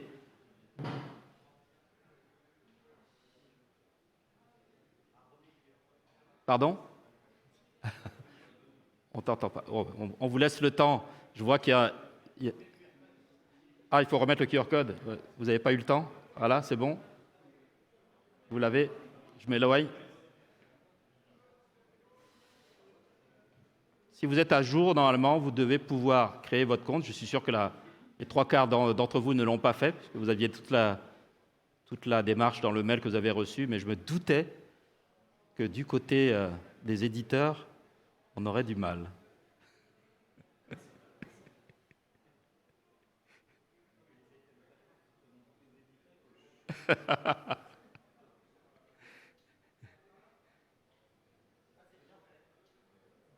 C'est bien fait? Ça vous plaît? On vous laisse encore quelques minutes pour voter.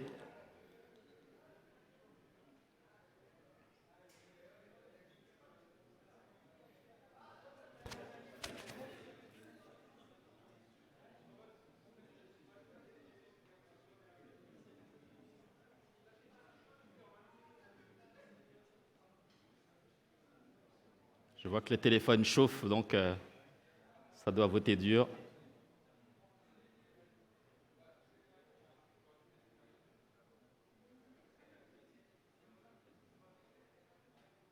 Des questions sur le chat? Ah, est-ce qu'on peut allumer le micro de... Mais c'est bon. Ouais. Très bien.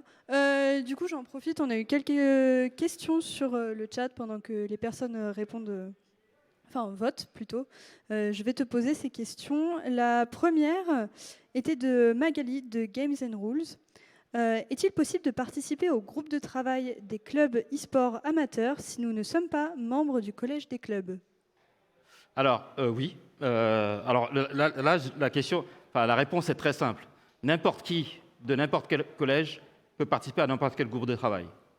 La plupart de nos groupes de travail, de toute façon, sont des groupes, entre guillemets, multidisciplinaires, qui intègrent aussi bien des joueurs que des clubs associatifs, que des éditeurs. Oui, il me semble qu'il y a des groupes où on a parfois des éditeurs et des promoteurs. Donc, aucun problème. Au contraire, plus on est nombreux et plus on est différents, et plus ça permet aussi d'enrichir les discussions. Merci beaucoup pour cette réponse. On a eu également d'autres questions dans le chat, notamment sur les antennes dont on a présenté les dossiers. Est-ce que tu peux nous rappeler le nombre de dossiers qui avaient été déposés à l'origine avant d'avoir présenté les 3 que nous avons vus ce soir? Alors, combien de dossiers ont été déposés, c'est ça? Oui, exactement. Alors, 7 dossiers avaient été déposés. Seuls 3 avaient été retenus, pour la plupart pour des raisons administratives, parce que les dossiers n'étaient pas complets. Donc, on a voulu vraiment jouer le jeu. C'est comme lorsque vous répondez à un appel d'offres. Hein, s'il manque une pièce, vous n'êtes pas retenu.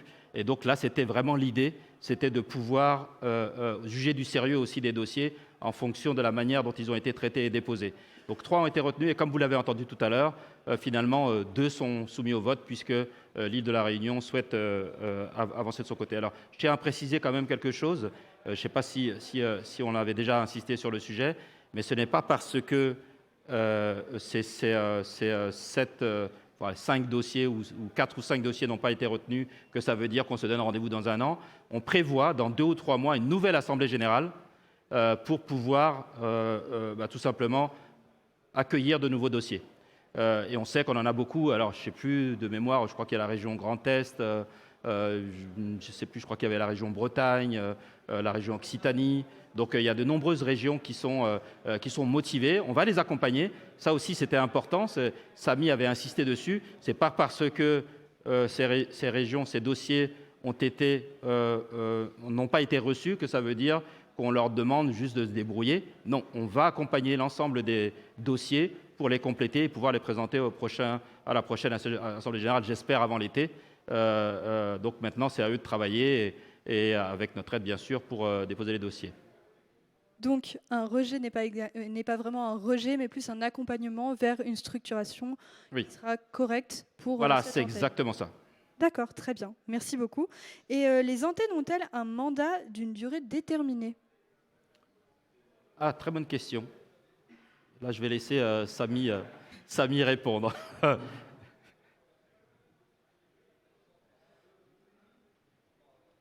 Donc, oui, absolument. D'ailleurs, ça avait fait ce débat au moment de la création du règlement intérieur et on hésitait entre 2 et 3 ans et au final, en fait, lorsque l'antenne est créée, elle pourra être soit reconduite, soit challengée 3 ans après, à partir de la date de la création.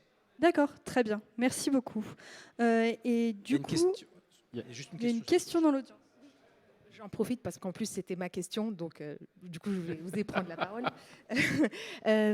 Ma question c'est du coup, est-ce que vous n'avez pas un intérêt à faire des dates, toutes les mêmes dates? Parce que là en fait il y a un décalage entre chaque antenne régionale. Est-ce que ça pose pas des problèmes d'organisation?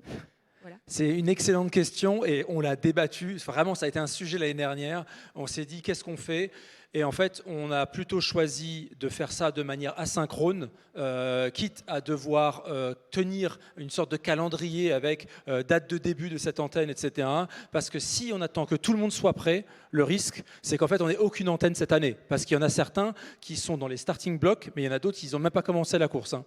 Donc, c'était trop disparate au niveau de l'appétence qu'il y avait pour les dossiers des antennes. Donc, on a choisi de faire comme ça. Mais clairement, ce que vous proposez, c'est ce qu'on avait proposé à la base. On voulait que ce soit un petit peu plus homogénéisé pour notre santé mentale déjà.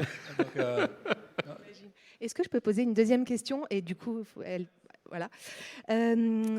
Donc, c'est voilà, sur la sélection des dossiers, aujourd'hui, vous avez proposé un seul dossier pour des antennes différentes, un dossier pour Île-de-France, un dossier pour Région Sud, et vous en avez rejeté pour des problématiques de dossiers incomplets ou administration. Enfin, oui, effectivement. Et vous dites que c'est un accompagnement, qu'ils peuvent repostuler plus tard. Donc, si plus tard, parce que comme c'est le début, je comprends qu'il n'y ait pas énormément de dossiers non plus, et voilà, mais si plus tard, vous avez 2 dossiers tout à fait valides, tout à fait valables et tout à fait fiables, est-ce que vous les présentez tous les 2 au vote de vos adhérents? Ou est-ce que vous... Oui, OK. Bah, voilà. Absolument. Et les critères étaient un petit peu différents, mais on ne voulait pas polémiquer. Il y a eu plusieurs critères. Certains étaient administratifs, d'autres étaient autres, etc. Mais on n'a pas vocation à expliquer pourquoi on a refusé. On veut arriver avec des dossiers solides, surtout en première instance. Et l'idée, c'est que personne ne soit démotivé. Il n'y a pas de problème, que ce soit administratif ou autre chose. Il faut que ça revienne. Et juste pour répondre quand même à une petite phrase qui n'était pas une question, honnêtement, de mon point de vue, je pense que 7 dossiers à la base, donc 8 en tout, parce qu'il y a eu double dossier sur une région, c'est quand même déjà pas mal. Il y a un travail en amont à faire par les gens qui vont créer l'antenne. Il y a les membres fondateurs qui doivent se concerter. Quand il y a des professionnels, il y a des fois des gens qui se regardent en chien de faïence. Ça met un peu de temps à un peu décomplexer tout ça. Donc franchement, le nombre de dossiers qu'on a eu était satisfaisant. Voilà. On a fait le tour des questions ou... Non, nous avons encore des questions. Un interlocuteur voit que les dossiers sont portés par des membres de Francisport et du coup demande si la connaissance des membres fondateurs est importante pour la validation du dossier. Alors là, la réponse est simple, pas du tout. La région Sud a la force et la chance d'avoir des forces vives qui sont actives au quotidien et je trouve ça même très bien. Pour être totalement transparent, il y a 4 membres de Francisport, du membre, soit conseil d'administration, soit de l'organisation au sein de la région Sud. Je pense que c'est la raison pour laquelle le dossier était en béton armé et qu'il y en a au moins une qui veillait à ce que ce soit parfait, j'en suis sûr. Et on trouve ça plutôt pas mal. Donc après, et eux-mêmes s'automodèrent pour être totalement transparents. Ils ont refusé de voter pour leur dossier au moment des votes de conseil d'administration. Avant qu'on leur dise que de toute façon, on devait en réfléchir, etc. Tout le monde s'est mis en retrait de manière à ce qu'il n'y ait pas de potentiel conflit d'intérêts identifié. Très bien, parfait, merci beaucoup. Et je pense qu'on arrive sur la fin des questions dans le chat. Est-ce qu'on a encore des questions dans la salle ? Bonjour, petite question, peut-être un peu terre à terre, mais on a vu que là, il y a des antennes qui sont assez intéressantes, des gens qui sont très motivés. On a parlé d'opérations qui sont sans doute très chronophages, donc c'est bien parce qu'on voit qu'il y a une vraie motivation. Ma question, là, c'est quels sont les moyens concrets qu'apporte Francisport à ces antennes ? Est-ce qu'il y a des moyens financiers qui sont prévus ? Et puis, comment ça se répartit régionalement ? Alors oui, dans un monde idéal, ce qu'on aimerait et ce qui a été fait, mais après je ne vais pas dévoiler le secret des dieux, je vais laisser ça à notre président s'il veut en parler, mais bien entendu vous avez compris qu'on avait des contacts réguliers avec les ministères. Lors de nos échanges, vous imaginez bien que lorsqu'il y a des échanges de conventions, il y a des demandes de lettres de mission. Au sein de ces lettres de mission, on avait mis déjà les antennes régionales avec des demandes de financement. Ça ne passe pas toujours pour des raisons X ou Y. Donc il y a 2 manières d'aborder la chose. Il y a des gens qui aujourd'hui n'ont pas déposé de dossier parce qu'ils veulent déjà arriver avec une convention, mais plutôt régionale, où là, en fait, les acteurs vont se mettre ensemble, aller voir le vice-président de région, en tout cas quelqu'un à la région, et voir s'il est possible de co-construire quelque chose, et en déclenchant une convention locale qui va leur permettre de financer un équivalent temps plein qui va vraiment permettre de gérer l'antenne. Point 1, ou alors ceux qui sont confiants, comme Île-de-France par exemple, parce qu'ils connaissent tous les rouages, ils sont dynamiques, etc. Ils vont commencer avec une antenne où personne n'est financé, sauf erreur de ma part. Le délégué territorial va avoir ça dans sa lettre de mission, et de toute façon, tôt ou tard, il faut qu'un ETP soit débloqué. Ça, c'est logique. Ça, c'est le fonctionnement idéal. Mais je pense, moi, à titre personnel, Francisport s'est bâti de la même manière. Ce n'est pas parfait, mais il faut que d'abord on commence à y aller de manière bénévole. Le plus important, c'est les membres qui font partie de l'antenne et surtout leur motivation. Et il faut qu'ils soient aussi pérennes dans l'approche qu'ils ont de cette antenne. Si tout le monde disparaît au bout d'un mois, forcément, ça ne fonctionnera pas. Implication et discipline. Et après, tôt ou tard, si les résultats sont là, je suis persuadé que les conventions viendront. Ok, donc ça reste un objectif à terme de toute façon. Je reviens avec des questions du chat, du coup j'en profite. Une antenne est-elle égale à une région ou y a-t-il possibilité d'avoir plusieurs antennes par région? Alors là, c'est très facile, non, il n'y aura qu'une antenne par région, parce que sinon, je parlais de santé mentale avant, là, ça va vraiment être compliqué pour le coup. Déjà coordonner 13 antennes, lorsqu'il y a beaucoup d'activités, ça fait 13 délégués territoriaux, même pour parler français, qu'il faut coordonner. Eux-mêmes, au début, vont être très demandeurs, donc non, il y a une seule antenne, et comme je le disais avant aussi, c'est quelque chose qui est cher à notre président, on veut vraiment qu'on ait un canal unique de discussion entre le Francisport national et la région. D'avoir 2 antennes va juste ajouter de la confusion. Donc ça n'a pas de sens. Très bien, parfait, merci beaucoup. De mon côté, je n'ai plus de questions. Est-ce que vous avez encore des questions dans la salle? A priori, c'est bon. A priori, ça a l'air d'être bon. Ouais. Alors merci à toutes et à tous. Merci. Une dernière question. Désolée, je vous embête. Non, ça ne me dérange pas. Ça veut dire que les gens s'intéressent au sujet, donc c'est très bien. Juste une petite question sur la représentation de l'entité sud. Est-ce que c'est le sud entier, est, ouest, centre, ou uniquement le sud-est? Non, c'est la région dont on n'a pas le droit de donner l'ancien nom. Donc c'est PACA, qui maintenant s'appelle Région Sud, mais c'est uniquement Région Sud. Très bien.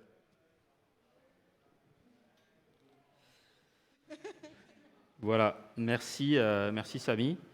Merci à tous. Je pense que maintenant tout le monde a pu voter, aussi bien à distance qu'en ligne. Je ne sais pas si en régie on peut me confirmer que c'est bon.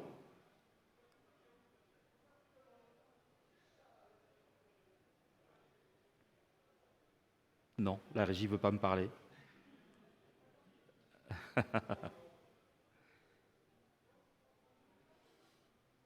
On attend le feu vert de la régie, donc si vous avez des questions, allez-y. Voilà, avant de clôturer les votes. Juste peut-être j'en profite pour confirmer ce que disait Samy. Pour nous, il est vraiment important qu'on donne de la clarté en fait à notre action auprès des collectivités territoriales et des régions. Pourquoi on a choisi le niveau régional? En fait, on n'a rien inventé, on a regardé comment s'était organisé le mouvement sportif, ce qu'on appelle le sport traditionnel, avec les crosses, les comités départementaux, etc. On s'est dit, s'ils ont choisi de s'organiser de cette manière-là, il devait y avoir une raison. Et c'est vrai que c'est beaucoup plus simple de commencer par le niveau régional, puisqu'en plus, beaucoup des moyens d'accompagnement et de développement des associations sportives se fait au niveau de la région, avant de descendre au niveau des territoires départementaux et des collectivités locales. Donc voilà, donc on n'a rien inventé, on est parti dans cette direction. Et en plus, on avait quand même beaucoup de régions qui avaient manifesté leur intérêt d'accompagner le développement de la filière sur leur territoire. Pour en revenir à la question de Romain, les moyens, les ressources, oui, dans la stratégie que nous avons lancée, nous partons du principe que si les régions acceptent de nous accompagner, elles accepteront aussi de nous donner les ressources qui nous permettent d'avancer. Les premières demandes, les premiers dossiers déposés ont plutôt de bonnes relations avec leurs régions. On a évidemment transmis aux régions un certain nombre d'éléments, dont une demande de budget de lancement entre 50 et 100 000 euros. Et la plupart des régions ont donné leur feu vert sur la possibilité d'accompagner les régions. Donc à quoi servira cet argent? Pas aller financer tel ou tel événement d'un des membres, mais plutôt de recruter par exemple une ressource qui va permettre d'avoir quelqu'un au quotidien qui fasse le tour des différents membres de l'antenne régionale, qui fasse cette cartographie, parce qu'aujourd'hui on le fait tous bénévolement, mais évidemment vous vous doutez bien que si on veut aller beaucoup plus loin, il faut qu'on ait des ressources dédiées pour pouvoir avancer sur cette structuration régionale. Mais évidemment, l'objectif, c'est que plus on avance, plus on arrive à développer des projets régionaux qui permettront aussi de générer des ressources régionales. C'est aussi pour nous important de ne pas toujours courir après les subventions publiques, mais aussi avec l'ensemble des collèges, trouver des moyens de générer nos propres ressources. Et ça dépend de vous, de moi, de nous tous. On ne peut pas toujours attendre que ce soit les autres qui viennent nous aider. Et c'est aussi un débat qu'on a au niveau national. oui, on demande évidemment aux différents ministères de nous aider à lancer la machine, mais il faut qu'à un moment donné, nous arrivions, comme dans les autres secteurs, que ce soit l'industrie, que ce soit la culture ou autre, à générer nos propres ressources. Sinon, enfin, moi, je ne me vois pas pendant des années aller mendier des moyens pour pouvoir faire vivre notre écosystème. Donc on discute beaucoup en interne entre les différents collèges, les promoteurs, certains ont plus de moyens que d'autres, les équipes, certaines réussissent mieux que d'autres, les éditeurs bien sûr, qui sont les grands porteurs de la valeur, les grands créateurs de la valeur. Et donc la question, le débat est de voir comment on peut essayer à partir de toutes ces ressources déjà de nous-mêmes membres, comment on peut redistribuer la création de valeur pour ne pas être obligé à chaque fois d'aller chercher des ressources publiques. Donc c'est un débat qui ne fait que commencer. Je pense qu'on va passer beaucoup de temps à convaincre les uns les autres que l'action qu'on a est utile pour tous et à partir de ce moment-là, développer de nouvelles ressources. Oui. Alors si je peux me permettre, alors là c'est peut-être parce que je suis un peu une Bambi dans le milieu, donc c'est peut-être quelque chose que j'ai pas compris. Vous parlez beaucoup donc des régions, mais est-ce qu'il y a un vrai lien avec les présidents de région? Est-ce que pour créer une antenne, il a fallu d'abord avoir un accord avec le président de la vraie région administrative? Parce que vous avez parlé de Macron et que ça s'est déclenché à ce moment-là, donc est-ce que je suis passée à côté de quelque chose ou... Oui, effectivement, il y a la loi et l'esprit de la loi. Il y a la loi et l'esprit de la loi. Alors, la loi, c'est n'importe qui peut créer une région. On n'a même pas besoin d'aller discuter avec le président de région. Pour l'antenne. Voilà. Pour créer une antenne, si on a suffisamment de membres qui se rassemblent pour créer une antenne, il n'y a aucun problème pour le faire. Ça, c'est la loi, entre guillemets. Mais l'esprit de la loi pour nous, c'est qu'il faut que ça ait une logique institutionnelle. Et donc, oui, les deux antennes, là, et même l'île de la Réunion, ont des relations très fortes avec les différentes collectivités. Et pour nous, c'est aussi, je dirais presque, un gage de sérieux que de voir que nos représentants sont capables d'aller parler aux institutions locales. Et du coup, sur les 18 régions, là, vous en avez combien officiellement avec une antenne et il en reste combien à monter? Aujourd'hui, 0. Ça dépend de vos votes. Là, ce serait vraiment les deux premières antennes. Ce sont les 2 premières antennes que, là, vous avez une position privilégiée. Vous pourrez dire à vos enfants, j'étais là. Donc ce sont vraiment les 2 premières antennes de l'association et on espère d'ici 2-3 ans, l'objectif c'est d'avoir la totalité des régions, bien sûr. C'est pour ça qu'on est très fiers d'ailleurs que l'île de la Réunion ait pu déposer ce dossier parce qu'on voulait montrer que ce n'était pas juste le PSG et l'OM qui présentaient leur dossier. Donc très très important pour nous de effectivement aller à terme à une représentation de l'ensemble des régions.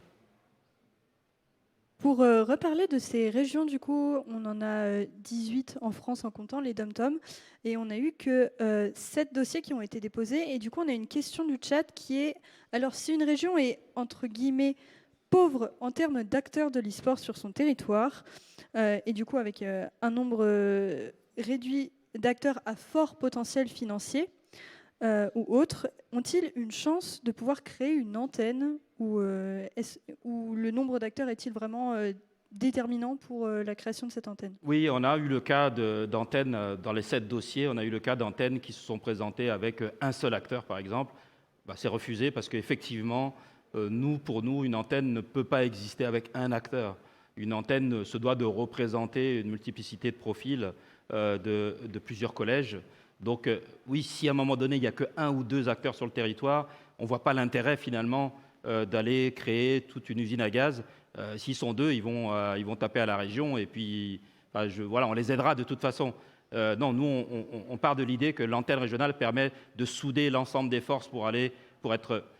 moi, je vais prendre l'exemple de la région Occitanie avec laquelle je discute beaucoup et qui me dit, oui, moi, j'en ai marre de voir... lundi, une association qui vient, mercredi, un éditeur qui vient, et puis vendredi, un promoteur qui vient. Donc voilà, quand il y a de nombreux acteurs, il y a un intérêt à se rassembler. S'il y a 1, 2 ou 3 acteurs, j'aurais presque tendance à dire qu'ils n'ont pas besoin de Francisport forcément pour avancer. Enfin, après, c'est mon avis, peut-être que je me trompe, et peut-être qu'effectivement, le tampon Francisport peut aussi aider pour des petites initiatives comme celle-ci. En tout cas, aujourd'hui, on va plutôt se concentrer sur les régions qui ont un certain nombre d'acteurs qui souhaitent s'associer pour avancer. Merci beaucoup, Désiré. Et également, du coup, aujourd'hui, on a vu le dossier de l'île de la Réunion. Et pour l'outre-mer, comment ça se passe? Est-ce que, du coup, c'est chaque île doit faire son dossier, ou est-ce que, par exemple, Guadeloupe et Martinique, qui sont très proches, peuvent créer un dossier ensemble? On a eu ce débat-là. Alors, je ne sais pas d'ailleurs, peut-être que Samy pourra confirmer. Il me semble qu'on avait eu cette question, par exemple, de créer une antenne pour les Antilles. Guadeloupe, Martinique, Guyane, etc. Et finalement, il y a la région Martinique, il y a la région Guadeloupe, il y a la région Guyane. On a fini par se dire qu'il n'y a pas de raison aujourd'hui en tout cas, à l'heure où on parle, qu'on aille fusionner finalement ces régions administratives, ne serait-ce que parce qu'à un moment donné, il va falloir aller discuter avec chacune des régions de chacune de ces îles ou de chacun de ces territoires, et que ça nous semblait compliqué. Après, si à un moment donné, effectivement, on a une quinzaine d'acteurs de ces 3 territoires antillais qui décident de s'associer pour présenter un dossier commun, j'imagine que le groupe structuration étudiera le dossier. Il ne me semble pas que ce soit quelque chose, en tout cas dans notre règlement intérieur, qui soit gravé dans le marbre. Un complément de réponse peut-être? Oui, juste, je rebondis sur ce que tu dis. On a eu cette discussion et nous, on essaye de respecter les régions administratives. Donc, pour l'instant, en tout cas, on est dans cette optique.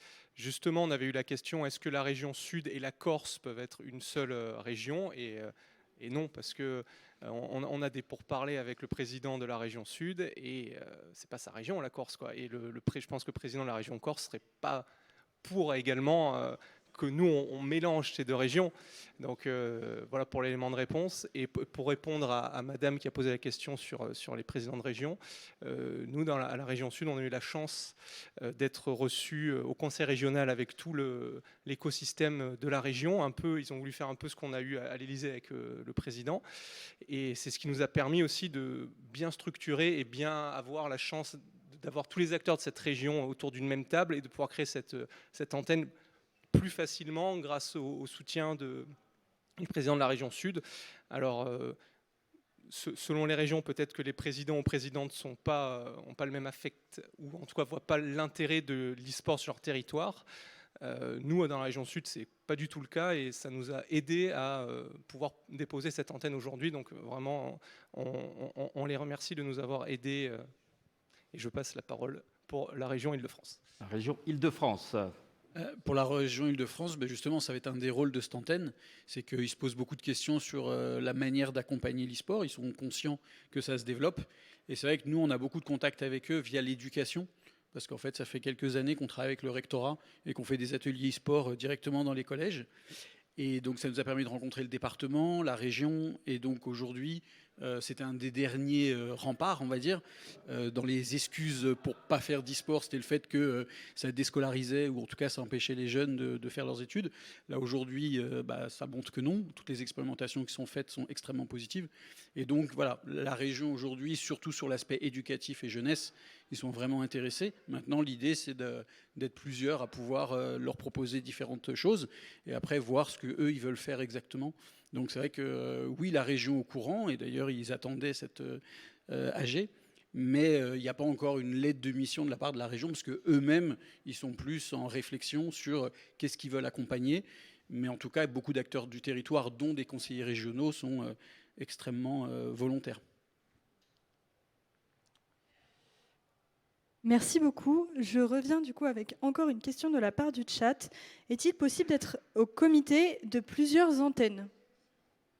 Est-il possible d'être au comité de plusieurs antennes? C'est-à-dire, par exemple, si je vis en Île-de-France et en Normandie, parce que je rentre souvent en Normandie, etc., et que je participe du coup aux 2 comités, est-ce que non? Non. La réponse, c'est non. Donc, Samy va nous répondre. Pour la simple et bonne raison que les membres de l'antenne d'une région doivent être domiciliés dans cette même région. Donc, à moins que la personne soit à cheval sur les 2 régions avec un justificatif de domicile dans les 2 régions, ce qui serait un cas à part et qu'on traiterait de gré à gré, non. C'est idéalement à une seule antenne. Merci beaucoup, Samy. Oui, il ne faut pas oublier une chose. Hein. Lorsque vous adhérez à Francisport, pour adhérer à une antenne, il faut adhérer à Francisport. Donc vous n'adhérez pas 2 fois à Francisport, vous n'adhérez pas à la région Normandie et à la région Bretagne. Après, c'est toujours pareil, les choses évolueront peut-être. On peut imaginer un chef d'entreprise qui crée une entreprise par région et qui décide à un moment donné que chacune de ces entreprises adhère et se rattache à une région différente. Mais bon, on n'en est pas encore là. Ça sera, comme on dit, quand on se posera la question, ce sera des problèmes de riches, quoi. Je vais te demander si en régie, on peut me confirmer que les votes sont terminés. OK, donc les votes sont clos. Effectivement, on attend les résultats. Merci en tout cas pour avoir participé à ce premier vote qui me tenait vraiment à cœur. Donc on a beaucoup parlé des antennes, mais peut-être qu'il y a d'autres questions. Alors déjà, avant même de vous laisser la parole, je tenais à préciser quelque chose. D'habitude, il y a de l'ambiance. D'habitude, à cette assemblée générale, on a l'habitude de voter les comptes, de voter les comptes financiers de l'association.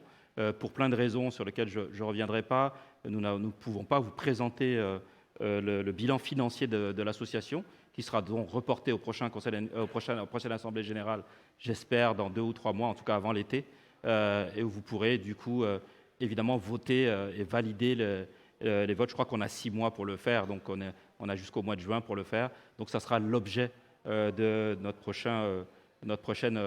l'un des objets de notre prochaine assemblée générale. En plus, j'espère, du vote de nouvelles candidatures d'antennes régionales. Voilà, donc au-delà des antennes, est-ce qu'il y a d'autres questions peut-être que vous souhaitez aborder sur le chat ou dans la salle d'ailleurs? C'est vrai qu'on a beaucoup discuté des antennes régionales. Non, a priori pas d'autres questions. Alors, si j'en ai une, et avons-nous une date pour la prochaine Assemblée générale et une date aussi pour les prochains dépôts de dossiers? Alors, non, on n'a pas de date pour la prochaine Assemblée générale. On aimerait, nous, les faire dans 2 mois, ce qu'on s'était dit. Voilà, on souhaiterait qu'en mai, on puisse se rassembler. Maintenant, ça dépendra beaucoup, d'une part, de l'avancement par rapport à la clôture du bilan financier et puis du nombre de dossiers. C'est sûr que si on n'a aucun dossier déposé d'ici 2 mois, on ne va pas se précipiter pour le faire. Mais oui, on aimerait... Je pense qu'aujourd'hui, toutes les ressources pour monter le dossier de candidature sont disponibles sur le site Internet. N'attendez pas, parce que c'est un peu ce qui s'est passé pour la première vague. On en parle depuis 6 mois, on a envoyé des mails, ça n'intéressait personne. Et puis, une semaine avant la clôture, on a juste envoyé un mail et publié sur nos réseaux, bon, vous n'avez plus qu'une semaine pour déposer les dossiers. Là, d'un seul coup, tout le monde s'est réveillé. Mais pourquoi on l'apprend que maintenant? Non, ça fait 6 mois qu'on en parle. Évitons de faire la même chose pour la deuxième vague. Vous avez aujourd'hui à peu près 2 mois pour déposer vos dossiers de candidature. Faites-le, prenez le temps de le faire, rapprochez-vous de vos régions pour expliquer la démarche, montez le dossier sereinement et ne venez pas 3 jours avant la clôture, parce qu'on refera le même coup, hein. Vous inquiétez pas, une semaine avant, on vous dira vous n'avez plus qu'une semaine pour déposer les dossiers. Et là, vous n'aurez plus d'excuses. Voilà. Merci beaucoup, Désiré. Et c'est tout pour moi. Ok, très bien. Bon, je crois qu'on n'a toujours pas le résultat, donc on va, s'il n'y a plus d'autres questions, je pense qu'on va aller prendre le pot de l'amitié, puis vous aurez les résultats du vote de toute façon, je pense, dans la soirée. Donc merci en tout cas à tous.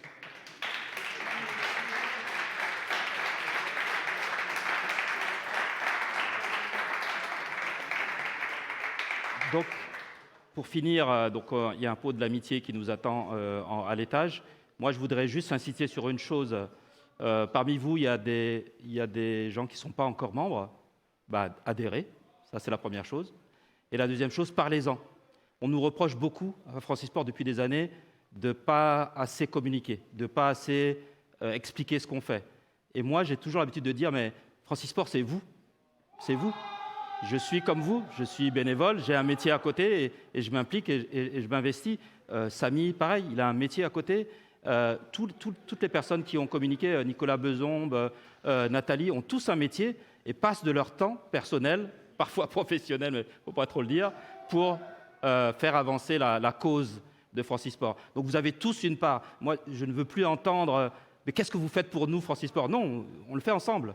Vous avez tous quelque chose à apporter à Francisport. Et ça, pour moi, c'est le point le plus important. Plus on sera nombreux à s'impliquer, à s'investir, et plus on pourra faire avancer la cause, et plus on sera légitime aussi vis-à-vis des acteurs publics, des institutions. Donc voilà, impliquez-vous. Il y a du travail pour tout le monde, je peux vous le garantir. Et donc, ensemble, on est plus fort. Merci.